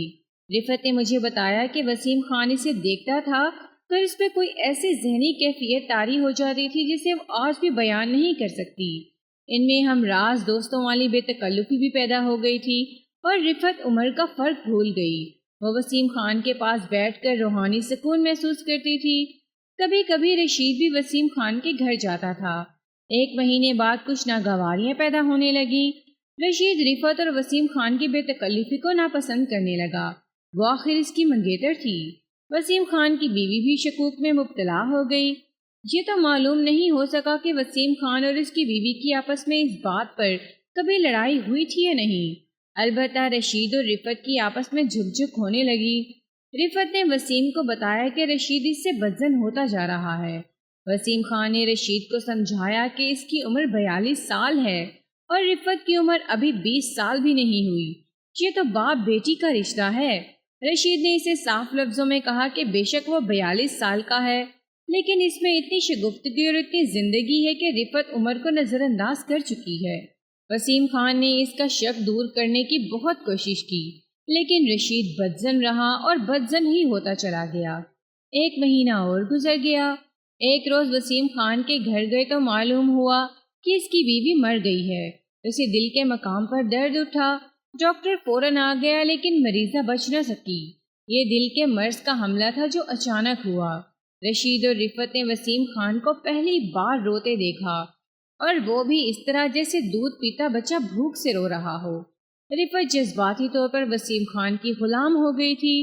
وہ اب پہلے سے بھی زیادہ اس کے گھر جانے لگی۔ شام کو جاتی تھی۔ وسیم کے لیے کھانا پکانے کے لیے خانسامہ رکھ لیا تھا۔ رفت کبھی کبھی اسے اپنے ہاتھ سے پکا کر کھلاتی۔ اس کے دل میں رشید کی جو محبت تھی اس پہ کوئی فرق نہیں آیا تھا۔ وسیم خان کے ساتھ بھی اسے محبت ہی تھی، لیکن اس کا رنگ کچھ اور تھا جسے رفت نے اپنے الفاظ میں اس طرح بیان کیا: وہ میرا پیر اور مرشد تھا، میرا بھائی تھا، میرا بیٹا اور میرا ہمراز دوست تھا۔ رفت نے یہ بات سناتے ہوئے رشید کے سامنے بے باکی سے کہا: اور اگر وہ مجھے یہ کہہ بیٹھتا کہ رفت میں تم سے شادی کرنا چاہتا ہوں تو میں کبھی انکار نہ کرتی۔ وسیم خان نے بیوی کے صدمے کو برداشت کرنے کی بہت کوشش کی۔ پہلے سے زیادہ ہنسنے اور گنگنانے لگا، مگر رفت کے سامنے کئی بار رو پڑا۔ اس نے رفت کو بتایا کہ وہ بعض راتیں سو نہیں سکتا اور دریا کے کنارے ٹہلنے نکل جاتا ہے۔ ایک بار رفت نے اسے کہہ ہی دیا: اگر آپ سمجھتے ہیں کہ میں باجی کی جگہ لے سکتی ہوں تو میں حاضر ہوں۔ وسیم خان نے اسے اپنے سینے سے لگایا اور کہا: یہ نہیں ہو سکتا۔ مجھے دلی مسرت اس روز ہوگی جس روز رشید تمہیں ڈولی میں بٹھا کر لے جائے گا۔ تمہارا آدھا جہیز تو میرے ذمہ ہے۔ جب تمہاری شادی کا دن مقرر ہو جائے تو تم سے اور رشید سے پوچھوں گا کہ تمہارے لیے کیا کچھ بناؤں۔ میرا اب دنیا میں کون ہے؟ رفت نے یہ ساری باتیں رشید کو بتائیں، لیکن رشید کا دل صاف نہ ہو سکا۔ رشید جذباتی تھا۔ اس نے ایک روز رفت سے یہاں تک کہہ دیا: تو مجھے دھوکے میں نہ رکھو رفت، تمہیں اب وسیم خان اور مجھ میں سے انتخاب کرنا ہوگا۔ رفت اس شام وسیم خان کے گھر گئی اور اسے یہ بات بتائی۔ وسیم خان نے رفت کو گھر بھیج دیا اور خود رشید کے ہاسٹل میں گیا۔ رشید کے دل میں وسیم کے خلاف غصہ بھرا ہوا تھا، لیکن وسیم سامنے آئے تو رشید کے آنسو نکل آئے۔ اس کا ذہن پختہ نہیں تھا۔ وسیم کو وہ اپنا دشمن بھی سمجھتا تھا اور دوست بھی۔ وسیم نے اسے پیار سے سمجھایا، پھر غصے میں بھی سمجھایا۔ رشید نے اسے کہا، آپ ہمارے درمیان سے ہٹ جائیں۔ رفت کے متعلق آپ کا دل پاک ہو سکتا ہے، لیکن رفت جب آپ کی باتیں کرتی ہے تو مجھے اس کا دل صاف نظر نہیں آتا۔ وسیم خان نے اسے جواب دیا، ہاں میں کوشش کروں گا کہ تمہارے اور رفت کے درمیان سے ہٹ جاؤں۔ انہی دنوں کا واقعہ ہے کہ مقتول رفت کے پیچھے پڑ گیا۔ چھٹی کے وقت وہ رفت کی کالج کے باہر جا کر کھڑا ہوتا اور دور تک رفت کا پیچھا کرتا، پھر اسے تحفے دکھانے لگا، کبھی گلدستہ لے کر اس کے پیچھے چل پڑتا۔ رفت نے رشید کو بتایا۔ رشید اس کا کلاس فیلو تھا۔ اس نے مقتول کو بتایا کہ رفت اس کی منگیتر ہے، اسے پریشان نہ کیا کرے، لیکن لڑکا ڈھیٹ تھا اور وہ بھی امیر کبیر ماں باپ کا بیٹا تھا، اس لیے ہوٹل میں رہتا تھا۔ رشید نے رفت کی حفاظت شروع کر دی۔ وہ لڑکا پھر بھی دلیری سے رفت کو پریشان کرتا رہا۔ 2-3 بار ہاتھا پائی اور مار کٹائی تک نوبت آ گئی۔ میں نے رشید سے پوچھا، کیا آپ نے اس کی الگ پٹائی کی تھی؟ وسیم بھی تو رفت کی حفاظت کے لیے اس کی کالج کے سامنے چلے جایا کرتے تھے۔ یہ غلط ہے، رشید نے کہا۔ وسیم خان کو تو معلوم ہی نہیں تھا کہ کوئی لڑکا رفت کو پریشان کرتا ہے، کالجوں میں تو ایسے ہوتا ہی رہتا تھا۔ وسیم خان نے اپنے اقبالی بیان میں جھوٹ بولا تھا کہ اس نے لڑکے کی پٹائی کی تھی، اس نے لڑکے کو کبھی دیکھا ہی نہیں تھا۔ ایک روز مقتول نے رشید کو دھمکی دی کہ وہ اسے قتل کرا دے گا اور رفت کو اغوا کرا لے گا۔ رشید نے اس روز بہت سوچا کہ وہ کیا کرے۔ اس نے یہ فیصلہ کیا کہ لڑکے کو شام میں ہوٹل میں ملے اور اسے دوستانہ طریقے سے سمجھائے، اور اگر وہ نہیں سمجھتا تو پھر سوچا جائے گا کہ کون کسے قتل کرتا ہے۔ یہ سوچ کر رشید شام 8:15 بجے ہوٹل میں گیا۔ اس نے اپنے وہاں کالج کے 2 لڑکوں کو کھانا کھاتے دیکھا۔ اس نے ان سے چھپنے کی کوشش نہ کی کیونکہ وہ قتل کی نیت سے نہیں گیا تھا۔ وہ مقتول کے کمرے میں گیا اور دوستانہ انداز میں بات چیت شروع کر دی۔ مقتول نے اسے شاید رشید کی بزدلی سمجھا۔ اس نے طنزیہ باتیں کی، ترش کلامی شروع ہو گئی۔ رشید بھڑک اٹھا۔ مقتول نے میز کا دراز کھولا اور اس میں سے چاقو نکال لیا۔ وہ چاقو کھول ہی رہا تھا کہ رشید نے اسے باکسروں کی طرح سیدھا گھونسا پوری طاقت سے مارا، جو مقتول کی کان کے نیچے سے گردن پر لگا۔ مقتول کے پاؤں اکھڑ گئے اور 3-4 قدم پرے جا گرا۔ چاقو اس کے ہاتھ سے چھوٹ گیا۔ رشید نے نہایت ہی پھرتی سے چاقو اٹھا لیا۔ مقتول بہت تیزی سے اٹھا اور جھک کر رشید کی طرف دوڑا۔ رشید چاقو اٹھا کر ابھی سیدھا نہیں ہوا تھا کہ رشید نے نیچے سے چاقو کا وار کیا۔ اس کا ارادہ قتل کرنے کا نہیں تھا۔ اگر مقتول نے کوٹ اور سویٹر پہنا ہوا ہوتا تو چاقو بڑی مشکل سے کھال تک پہنچ سکتا تھا۔ اس نے کرتا پہن رکھا تھا۔ چاقو کی نوک کے آگے کوئی رکاوٹ نہیں تھی۔ ادھر سے مقتول جھکا ہوا اتنی تیزی سے آیا کہ رکنے کی بجائے بے قابو ہو کر آگے کو ہی آ گیا۔ اس کا نتیجہ یہ ہوا کہ ادھر رشید کا وار، ادھر سے مقتول جھکا ہوا تیز رفتار آیا۔ چاقو اتفاق سے دل پر لگا اور دل میں اتر گیا۔ مقتول نے چیخ ماری اور اس کے منہ سے بڑی زور سے ہائے آہ نکلی۔ رشید نے چاقو کھینچ لیا۔ مقتول پیٹ کے بل گر پڑا۔ ساتھ ہی دروازہ کھولا اور ایک ویٹر ہاتھ میں ٹرے اٹھائے اندر آ گیا۔ یہ سب کچھ 2-3 سیکنڈ میں ہو گیا۔ رشید نے چاقو پھینکا، ویٹر کو دھکا دے کر باہر کو دوڑ پڑا۔ ویٹر نے شور مچا دیا، قتل ہو گیا، قتل ہو گیا، لڑکا مارا گیا۔ رشید کھانے کے ہال والی سیڑھیوں سے اترنے کی بجائے پچھواڑے کی سیڑھیوں کی طرف گیا۔ وہ بہت تیزی سے اترا اور آخری سیڑھی سے گر پڑا۔ ادھر سے ایک آدمی شور سن کر اس کی طرف دوڑا۔ اس نے بھی پکڑو پکڑو کا شور مچایا۔ رشید اٹھ کر دوڑ پڑا۔ کچھ دیر تک وہ اندھیری گلیوں میں چلتا اور سوچتا رہا کہ کہاں جائے۔ رفت کے گھر کا خیال آیا تو اس نے سوچا کہ اس کے والد صاحب بگڑ نہ جائیں کہ تم قاتل ہو۔ وہ اس قدر خوفزدہ تھا کہ اسے اپنے قریب سے گزرتے ہوئے انسانوں سے ڈر آنے لگا۔ ایک جگہ اسے ایک پولیس کانسٹیبل نظر آیا تو اس نے وہی راستہ ہی چھوڑ دیا۔ وہ اب پناہیں ڈھونڈ رہا تھا۔ اس کے کانوں میں ایسی آوازیں گونجنے لگی جیسے بہت سے لوگ اس کے تعاقب میں دوڑے آ رہے ہوں۔ اس سے وہ اور زیادہ گھبرا گیا۔ سڑک پر جا کر وہ تانگے میں بیٹھا اور وسیم خان کے گھر چلا گیا۔ اس نے وسیم خان کو سارا واقعہ اور مقتول کی رفت کے ساتھ چھیڑ چھاڑ وغیرہ سنا دی۔ وسیم خان نے اس کی پتلون دیکھی، گھٹنوں پر رگڑ کے نشان دیکھے، اس کی کوٹ پتلون اور قمیض کو اچھی طرح دیکھا۔ کوٹ کی دائیں آستین اور قمیض کی آستین کے کف پر جو کوٹ سے ذرا باہر تھا خون کے قطرے لگے ہوئے تھے۔ وسیم خان نے اسے ٹانگے میں بٹھایا اور تسلی دلاسا دیتا ہوا اور اس کے ہاسٹل کے کمرے میں لے گیا۔ اس کا سوٹ اور قمیض اتروا کر اسے کہا کہ وہ سلیپنگ سوٹ پہن لے۔ اس کا کوٹ پتلون اور قمیض وسیم نے ایک میز پوش میں لپیٹ لیے۔ پھر اس سے کہا کہ وہ ہوٹل میں داخل ہونے کے وقت سے لے کر ہوٹل سے بھاگنے تک کی ایک ایک تفصیل بتائے اور یہ بھی بتائے کہ اسے کسی جان پہچان والے نے وہاں دیکھا تھا یا نہیں۔ رشید نے اسے تمام تفصیلات بتا دیں۔ یہ وہی تفصیلات تھی جو وسیم خان نے اقبال جرم میں بیان کی تھی اور دوسرے گواہوں نے تصدیق کی تھی۔ وسیم خان نے پولیس والوں کی طرح سوال کر کر کے کچھ اور باتیں بھی اس سے معلوم کر لیں۔ وہ تجربہ کار اور جہاں دیدہ آدمی تھا۔ اس نے رشید کو یقین دلایا کہ ہو سکتا ہے اسے گرفتار کر لیا جائے لیکن اسے سزا نہیں مل سکتی۔ اس نے رشید کو اس طرح کی ہدایات دی، اگر کالج کے ان دو لڑکوں نے جو ہوٹل میں کھانا کھا رہے تھے پولیس کو بتا دیا کہ رشید ہوٹل کی بالائی منزل میں گیا تھا تو ہو سکتا ہے پولیس تمہیں رات کو یا صبح تھانے لے جائے۔ وہ ویٹر خطرناک گواہ ہے جسے تمہیں چاقو ہاتھ میں پکڑے مقتول کی لاش کے کمرے میں کھڑے دیکھا تھا۔ میں جا کر دیکھتا ہوں کہ پولیس کیا کر رہی ہے۔ پولیس اپنی کارروائی میں بہت وقت لگائے گی۔ اگر تمہیں تھانے لے جایا گیا تو میں تھانے میں پہنچ جاؤں گا، بس تم جرم سے انکار کرتے رہنا۔ میں تھانے میں آ کر کہوں گا کہ لڑکے کو میں نے قتل کیا ہے، تم بالکل خاموش رہنا اور یہ ظاہر نہ ہونے دینا کہ ہم ایک دوسرے کو جانتے ہیں۔ میں پولیس کو دھوکے میں ڈال دوں گا۔ تمہارے بچنے کی ایک یہی صورت ہے، تمہیں الزام سے خارج کرا کر میں اپنا بچاؤ خود کر لوں گا۔ اس وقت رشید کی جذباتی حالت ایسی تھی کہ وسیم خان سے جو کچھ کہتا رہا وہ تسلیم کرتا رہا۔ وہ خوف سے کانپ رہا تھا۔ وسیم خان نے اس کے کپڑے جو اس نے میز پوش میں لپیٹے تھے اٹھائے اور جب وہ چلنے لگا تو رشید ڈرے ہوئے بچے کی طرح اس کے ساتھ لپٹ گیا اور رو پڑا، کہنے لگا آپ نہ جائیں، یہی رہیں یا مجھے بھی اپنے ساتھ لے چلیں۔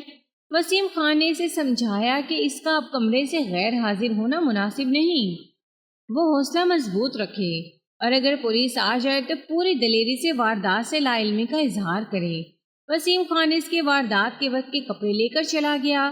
پھر وسیم خان کہاں کہاں گیا رشید کو کچھ بھی نہیں معلوم۔ وسیم خان کے جانے کے 3-3.5 گھنٹوں بعد میں رشید کے کمرے میں گیا۔ میرے ساتھ اس کے ہاسٹل کا سپرنٹینڈنٹ تھا۔ یہ چند گھنٹے رشید کے لیے قیامت کی گھڑیاں تھیں۔ اگر وسیم خان اسے ہدایت نہ دے گیا ہوتا تو رشید بھاگ جاتا اور جب مفرور ملزم کی حیثیت سے پکڑا جاتا تو یہ کہانی جو مجھے 1962 میں سنائی گئی 1942 میں پھانسی کے تختے پر یہ ختم ہو جاتی۔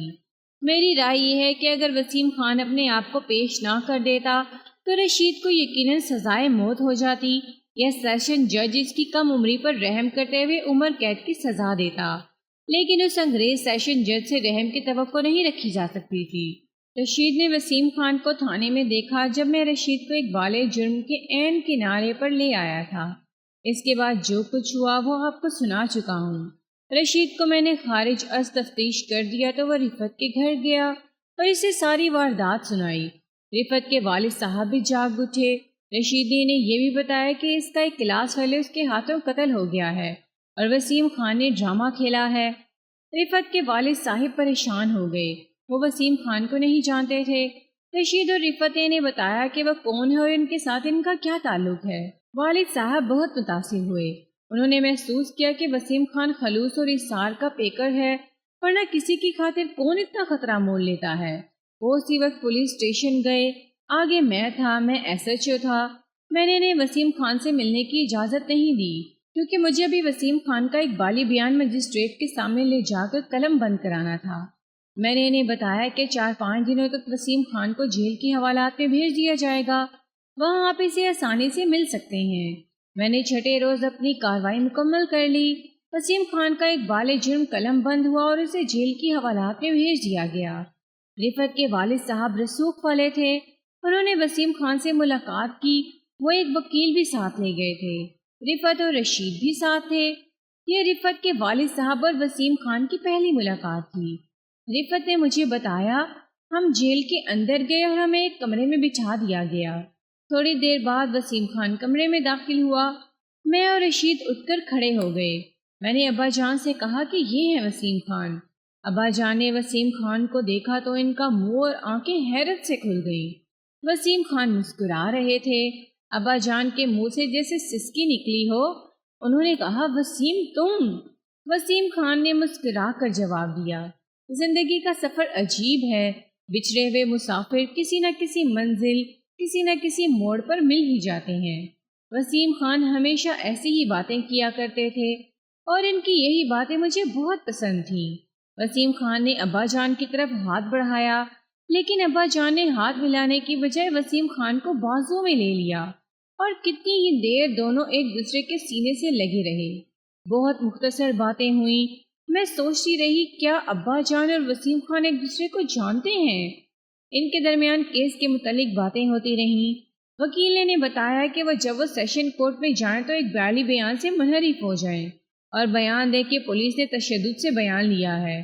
میں نے دیکھا کہ وسیم خان وکیل اور ابا جان کی باتوں کو پورے دھیان سے سن ہی نہیں رہے تھے۔ انہوں نے ہم سب کو یہ کہہ کر بے فکر رہنے کو کہا کہ میں نے رشید کو بچانے کے لیے پولیس کو گمراہ کیا ہے۔ پولیس خوش ہے کہ میں نے اقبال جرم کر کے شہادت اور ثبوت بھی مہیا کیے ہیں، لیکن میں آخر میں جو بیان دوں گا وہ آپ سب کو حیران کر دے گا، میں بری ہو جاؤں گا۔ وکیل نے کہا، وسیم صاحب، آپ نے ان بچوں کی خاطر اثار کیا ہے، لیکن یہ خیال رکھیے گا کہ قانون آگ ہوتی ہے، اس سے کھیلنا بڑا خطرناک ہے۔ عدالت میں میری ہدایت کو نظر انداز نہ کیجیے گا، مجھے سیشن کورٹ کا خطرہ نظر آ رہا ہے۔ وسیم خان خوش تھا، جیسے قتل کا جرم اپنے سر لے کر قید ہو جانا کوئی بات ہی نہیں۔ اس نے سب کو یقین دلایا کہ اس نے جو ڈرامہ کھیلا ہے اس کا انجام اچھا ہوگا۔ رفت نے مجھے بتایا، ہم گھر آ گئے۔ ابا جان نے مجھ سے پوچھا کہ وسیم خان سے میری ملاقات کس طرح ہوئی تھی۔ میں نے پہلے بھی بتا چکی تھی، ایک بار پھر بتا دیا۔ انہوں نے پوچھا، وسیم نے تم سے میرے متعلق پوچھا تھا؟ میں نے جواب دیا کہ میں نے وسیم خان کو آپ کا نام بھی بتایا تھا اور امی مرحومہ کا بھی۔ میں نے انہیں یہ بھی بتایا تھا کہ ہم کہاں کے رہنے والے ہیں۔ ابا جان نے پوچھا، وسیم خان نے میرے متعلق کوئی بات کی تھی کبھی؟ میں نے جواب دیا، نہیں ابا جان، آپ ایسی باتیں مجھ سے کیوں پوچھ رہی ہیں؟ میں نے ان سے پوچھا، معلوم ہوتا ہے کہ آپ وسیم خان کو پہلے جانتے ہیں۔ ابا جان نے کہا کہ نہیں، ایسی کوئی بات نہیں، یہ آدمی ایک غیر معمولی شخصیت ہے۔ میں ابا جان کے جواب سے مطمئن نہ ہوئی۔ ان کے انداز سے پتہ چلتا تھا کہ وہ وسیم خان کو پہلے سے جانتے ہیں۔ وسیم خان نے جیل میں انہیں دیکھتے ہی کہا تھا کہ بچھڑے ہوئے مسافر کسی نہ کسی منزل پر مل ہی جاتے ہیں۔ میں حیران اس پر تھی کہ ایسی کوئی بات ضرور تھی جو ابا جان نے چھپا لی تھی، لیکن ان دنوں وسیم خان قید میں تھے، اس لیے ہم سب کی توجہ اور خاص طور پر میرا دھیان ان کی طرف تھا۔ رات کو جب سونے کے لیے لیٹتی تو دل میں آتی تھی کہ فرش پر سوؤں، کیونکہ وسیم خان کا خیال آ جاتا تھا کہ وہ فرش پر لیٹے ہوئے ہوں گے۔ رشید اور رفت نے بتایا، جو میں نے بھی دیکھا تھا، کہ وسیم خان آخری دم تک یہی کہتا رہا کہ وہ آخر میں بیان دے کر سب کو حیران کر دے گا۔ وکیل آخر دم تک مطمئن تھا، مگر وسیم نے آخر میں ایسا بیان دیا کہ فی الواقعہ ہم سب کو حیران کر دیا۔ اپیل بھی نامنظور ہو گئی۔ 8ویں روز وسیم خان کو پھانسی چڑھنا تھا۔ رشید اور رفت اور اس کے والد صاحب وسیم خان سے ملنے گئے تو والد صاحب نے پوچھا، وسیم یہ تو نے کیا کیا؟ وسیم نے سلاخوں میں سے مسکرا کر کہا، جو سوچا تھا وہ کر دیا۔ رشید کہتا ہے کہ وسیم خان کی مسکراہٹ پہلے سے زیادہ شوق اور مسرت سے بھرپور تھی۔ وہ خوش تھا اور بہت ہی خوش۔ رفت اور رشید کی رو رو کر ہچکی بن گئی۔ رفت کے ابا جان بھی روتے رہے اور وسیم خان سب کو ہنس ہنس کر تسلیاں دیتا رہا۔ اس کے بعد سب ہر روز وسیم خان سے ملنے جاتے رہے۔ ایک روز وسیم خان نے رشید سے آہستہ سے کہا، ایک دن تم اور رفت آنا، ابا جان کو ساتھ نہ لانا۔ ایک روز صرف رشید اور رفت اسے ملنے گئے۔ پھانسی میں صرف اگلا دن باقی تھا۔ وسیم خان نے رشید سے کہا، تم مجھے اپنا رقیب سمجھتے رہے ہو رشید، آج تمہارے دل سے سارے شکوک رفع کر دوں گا۔ تم نے ایک روز مجھے کہا تھا کہ میرے اور رفت کے درمیان سے ہٹ جاؤ، میں تمہارے سامنے سے ہمیشہ کے لیے ہٹ رہا ہوں۔ یہ سن کر رشید کی دھاڑیں نکل گئیں۔ وسیم خان نے سلاخوں میں سے ہاتھ باہر نکال کر رشید کے سر اور منہ پر پھیرا اور کہا، میں تم پر طنز نہیں کر رہا رشید، میں نے آج تمہیں ایک کہانی سنانے کے لیے بلایا ہے۔ یہ کہانی رفت کے لیے زیادہ دلچسپ ہوگی۔ وسیم خان نے انڈیا کے ایک اور شہر کا نام لے کر کہا، میں وہاں کا رہنے والا ہوں، اپنی بہت ساری زمینیں تھی، بہت بڑی حویلی تھی، اور میں ماں باپ کا اکلوتا بچہ تھا۔ میں شہزادوں کی طرح بڑا ہوا، تمہاری طرح شہزادوں کی طرح کالج میں پڑھتا رہا۔ کالج میں ہی تھا کہ میری شادی ہو گئی۔ وہ جاگیرداروں کے گھرانے کی بہت اچھی اور بہت خوبصورت لڑکی تھی۔ ہم ایک دوسرے میں گھل مل گئے اور شادی کے تیسرے مہینے میرے والد صاحب فوت ہو گئے۔ میرا ایک ماموں اور 2 چچے تھے۔ چچے ہماری جائیداد کے پیچھے پڑ گئے۔ انہوں نے میری ماں کو دھمکیاں بھی دی اور مختلف طریقوں سے پریشان کرنے لگے۔ انہوں نے مجھے غائب کرنے کی بھی دھمکیاں دی۔ صرف ماموں ہمارا طرفدار تھا۔ ایک روز اس کی میرے چچوں سے لڑائی ہو گئی جس میں میرا ماموں قتل ہو گیا۔ 6 مہینے بعد چچے صاف بری ہو کر آ گئے۔ میری ماں کو میرے والد صاحب کا ہی غم بہت تھا۔ اب اس کا سگا بھائی بھی مارا گیا۔ یہ غم اسے لے بیٹھا اور وہ مر گئی۔ میں اکیلا رہ گیا۔ میں اس وقت 3rd ایئر میں پڑھتا تھا۔ پھر معلوم نہیں کیسے ہوا کہ تمام زمین کے مالک میرے چچے بن گئے۔ میرا زمین پر کوئی حق نہ رہا۔ میرے گھر کی شان و شوکت اسی زمین سے تھی، وہ نہ رہی، صرف حویلی اور ماں کے زیورات اور کچھ نقدی رہ گئی۔ میں نے تعلیم جاری رکھی۔ میری بیوی نے میرا خوب ساتھ دیا۔ وہ میرے لیے جذباتی سہارا تھی۔ میرے لیے مصیبت کا وقت تو ابھی آ رہا تھا۔ میرے سسرال والے بڑے اچھے لوگ تھے، مگر ان کا رویہ بدل گیا اور وہ مجھے پریشان کرنے لگے۔ کبھی تانے دیتے کہ میں ان کی بیٹی کی ضروریات پوری نہیں کرتا، کبھی کہتے کہ وہ بیمار پڑ جاتی ہے تو میں اس کا علاج نہیں کرتا۔ ان کی شکایت بالکل صحیح تھی کہ گھر میں اب کوئی نوکر نہیں رہا تھا۔ مجھ سے سسر اور ساس نے یہ بھی نہ پوچھا کہ وسیم، تم ماں باپ کے شہزادے تھے، اب کس طرح زندگی گزرتی ہے، ہمارے گھر ہی آ جاؤ۔ انہیں تو یہ شکایت بھی تھی کہ میں تعلیم پر پیسہ ضائع کر رہا ہوں۔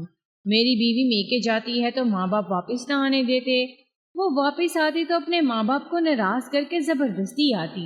سسرال والے اسی شہر میں رہتے تھے۔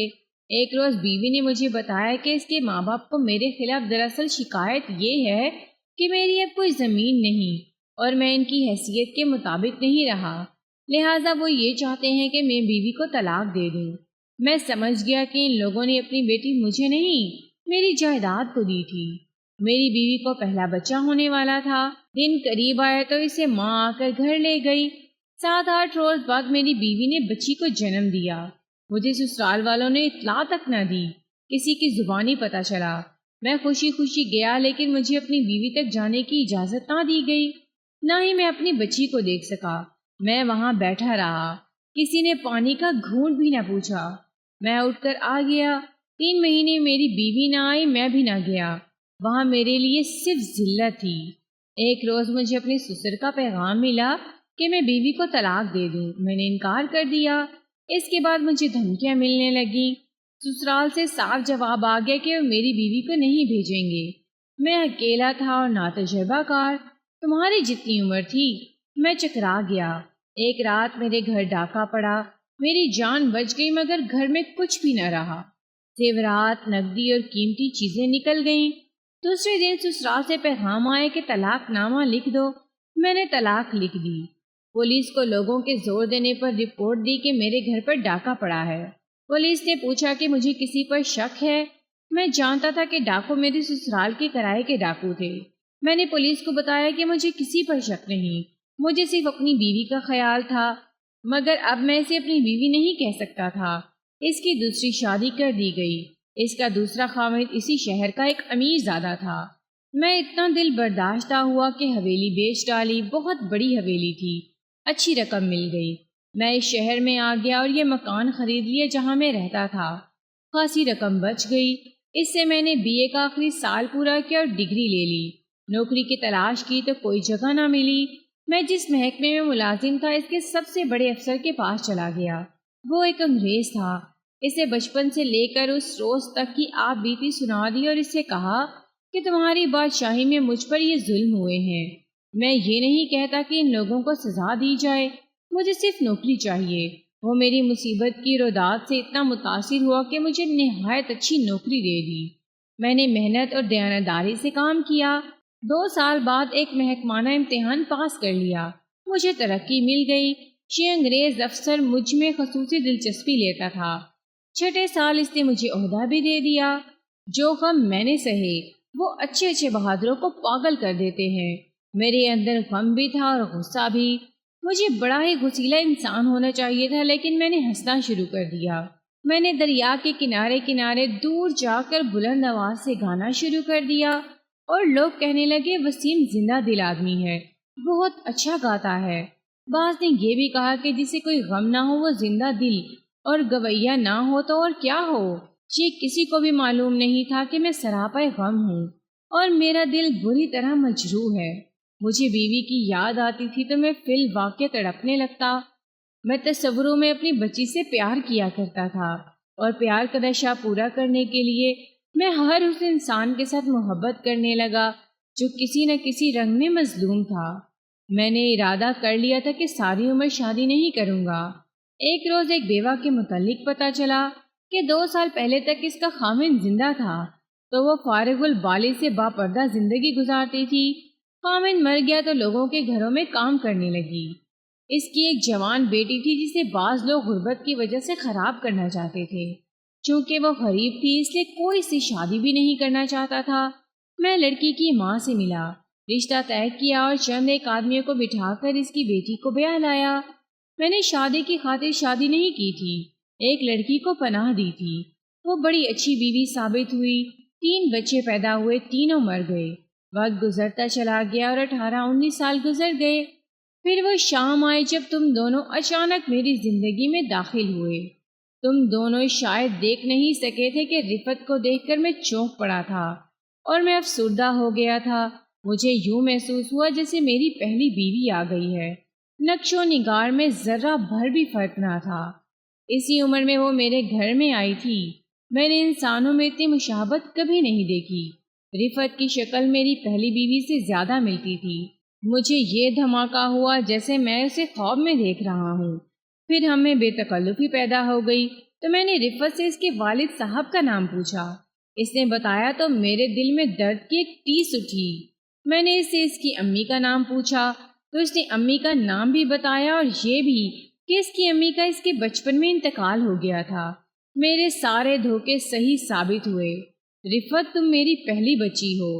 رشید نے سنایا کہ یہ سنتے ہی رفعت کی یہ حالت ہوئی کہ وہ سلاخوں سے ٹکرائی اور ہاتھ اندر کر کے اس نے وسیم خان کا چہرہ اپنے ہاتھوں میں لے لیا۔ جیل کا جو سنتری پاس کھڑا تھا اس نے رفعت سے کہا، بی بی ہاتھ باہر رکھو۔ پھر وسیم خان کے ہاتھ باہر آ گئے۔ باپ بیٹی ملے تو اس وقت ملے جب ان کے درمیان سلاخیں اور موت حائل ہو چکی تھی۔ رفعت کی ماں کی شادی دوسرے آدمی سے کر دی گئی تھی۔ رفعت 3-4 سال کی ہوئی تو اس کی ماں مر گئی۔ اس آدمی نے دوسری شادی کی، 2 سال بعد وہ بھی مر گئی۔ پھر اس شخص نے شادی ہی نہیں کی، وہ اسی شہر میں آ گیا اور یہاں کوٹھی بنا لی۔ ان کی اراضی بہت تھی۔ وسیم خان نے باقی بات اس طرح سنائی کہ میں اس راز سے پردہ نہیں اٹھانا چاہتا تھا، میں کسی کو اپنا ماضی نہیں دکھانا چاہتا تھا۔ میری بیوی بھی شک میں پڑ گئی کہ میں اب افسر اور امیر ہو گیا ہوں، اس لیے میں امیر کبھی لڑکیوں کو پسند کرنے لگا ہوں۔ رشید کو بھی شک ہو گیا کہ میں اس کے راستے میں حائل ہو گیا ہوں۔ میری مجبوری یہ تھی کہ میں رفعت کو اپنی نظروں سے اوجھل نہیں کر سکتا تھا۔ رفعت بیٹی، تمہیں مجھ میں جو کشش نظر آتی تھی وہ میری شگفتہ مزاجی کی وجہ سے نہیں تھی، یہ تو خون نے خون کو پہچان لیا تھا۔ میں خوش تھا کہ تمہاری منگنی رشید جیسے پیارے لڑکے سے ہو گئی ہے۔ میں تو تمہارے لیے آدھا جہیز تیار کر رہا تھا، مگر رشید ایک لڑکے کو قتل کر بیٹھا۔ اس نے اچھا کیا کہ قتل کر کے میرے پاس آ گیا اور میں نے اس سے تمام ضروری باتیں پوچھ لیں۔ میں نے دیکھ لیا تھا کہ میری بچی کا سہاگ اجڑ رہا ہے۔ میں رشید کو پھانسی کے تختے سے ہٹا کر وہاں خود کھڑا ہو گیا۔ وکیل کہتا تھا کہ وہ مجھے بری کرا لے گا، میں اقبالی بیان سے منحرف ہو جاؤں، لیکن میں اب زندہ نہیں رہنا چاہتا۔ میں نے اپنے لیے یہی موت پسند کی۔ تحریری وصیت کے مطابق وسیم خان نے اپنا مکان رفعت کے نام کر دیا تھا اور بینک میں اس کا 24,000 روپیہ جمع تھا، وہ بھی رفعت کے نام چھوڑ گیا۔ وسیم خان کی لاش رفعت کے والد صاحب لے گئے تھے۔ اور نہایت احترام کے ساتھ تجہیز و تکفین کی، لیکن رفعت کا دماغی توازن بگڑ گیا۔ اسی حالت میں اس کی شادی رشید سے کر دی گئی۔ اس سارے واقعے کا ایک نتیجہ یہ بھی سامنے آیا کہ رفعت کو اپنے ابا جان سے نفرت سی ہو گئی، حالانکہ وہ اسے بہت چاہتے تھے۔ وہ پاکستان میں آ کر فوت ہوئے۔ رفعت کے ساتھ ان کا پیار قائم رہا، لیکن رفعت ان سے کھچی کھچی رہی۔ میں آج بھی حیران ہوں کہ وسیم خان نے یہ ڈرامہ کس خوبی سے کھیلا تھا۔ اس نے رشید کی جگہ خود پھانسی کے تختے پر کھڑا ہونے کے لیے ہر وہ شہادت اور ثبوت مہیا کیا جو استغاثہ کو قابل اعتماد بنانے کے لیے درکار تھا۔ اگر وسیم خان پولیس آفیسر ہوتا تو کامیاب سراغ رساں ہوتا، مگر وہ باپ تھا، اپنی بچی پر قربان ہو گیا۔ دوستو، کیسی لگی آپ کو احمد یار خان کی یہ کہانی؟ پلیز کمنٹ میں ضرور بتائیں۔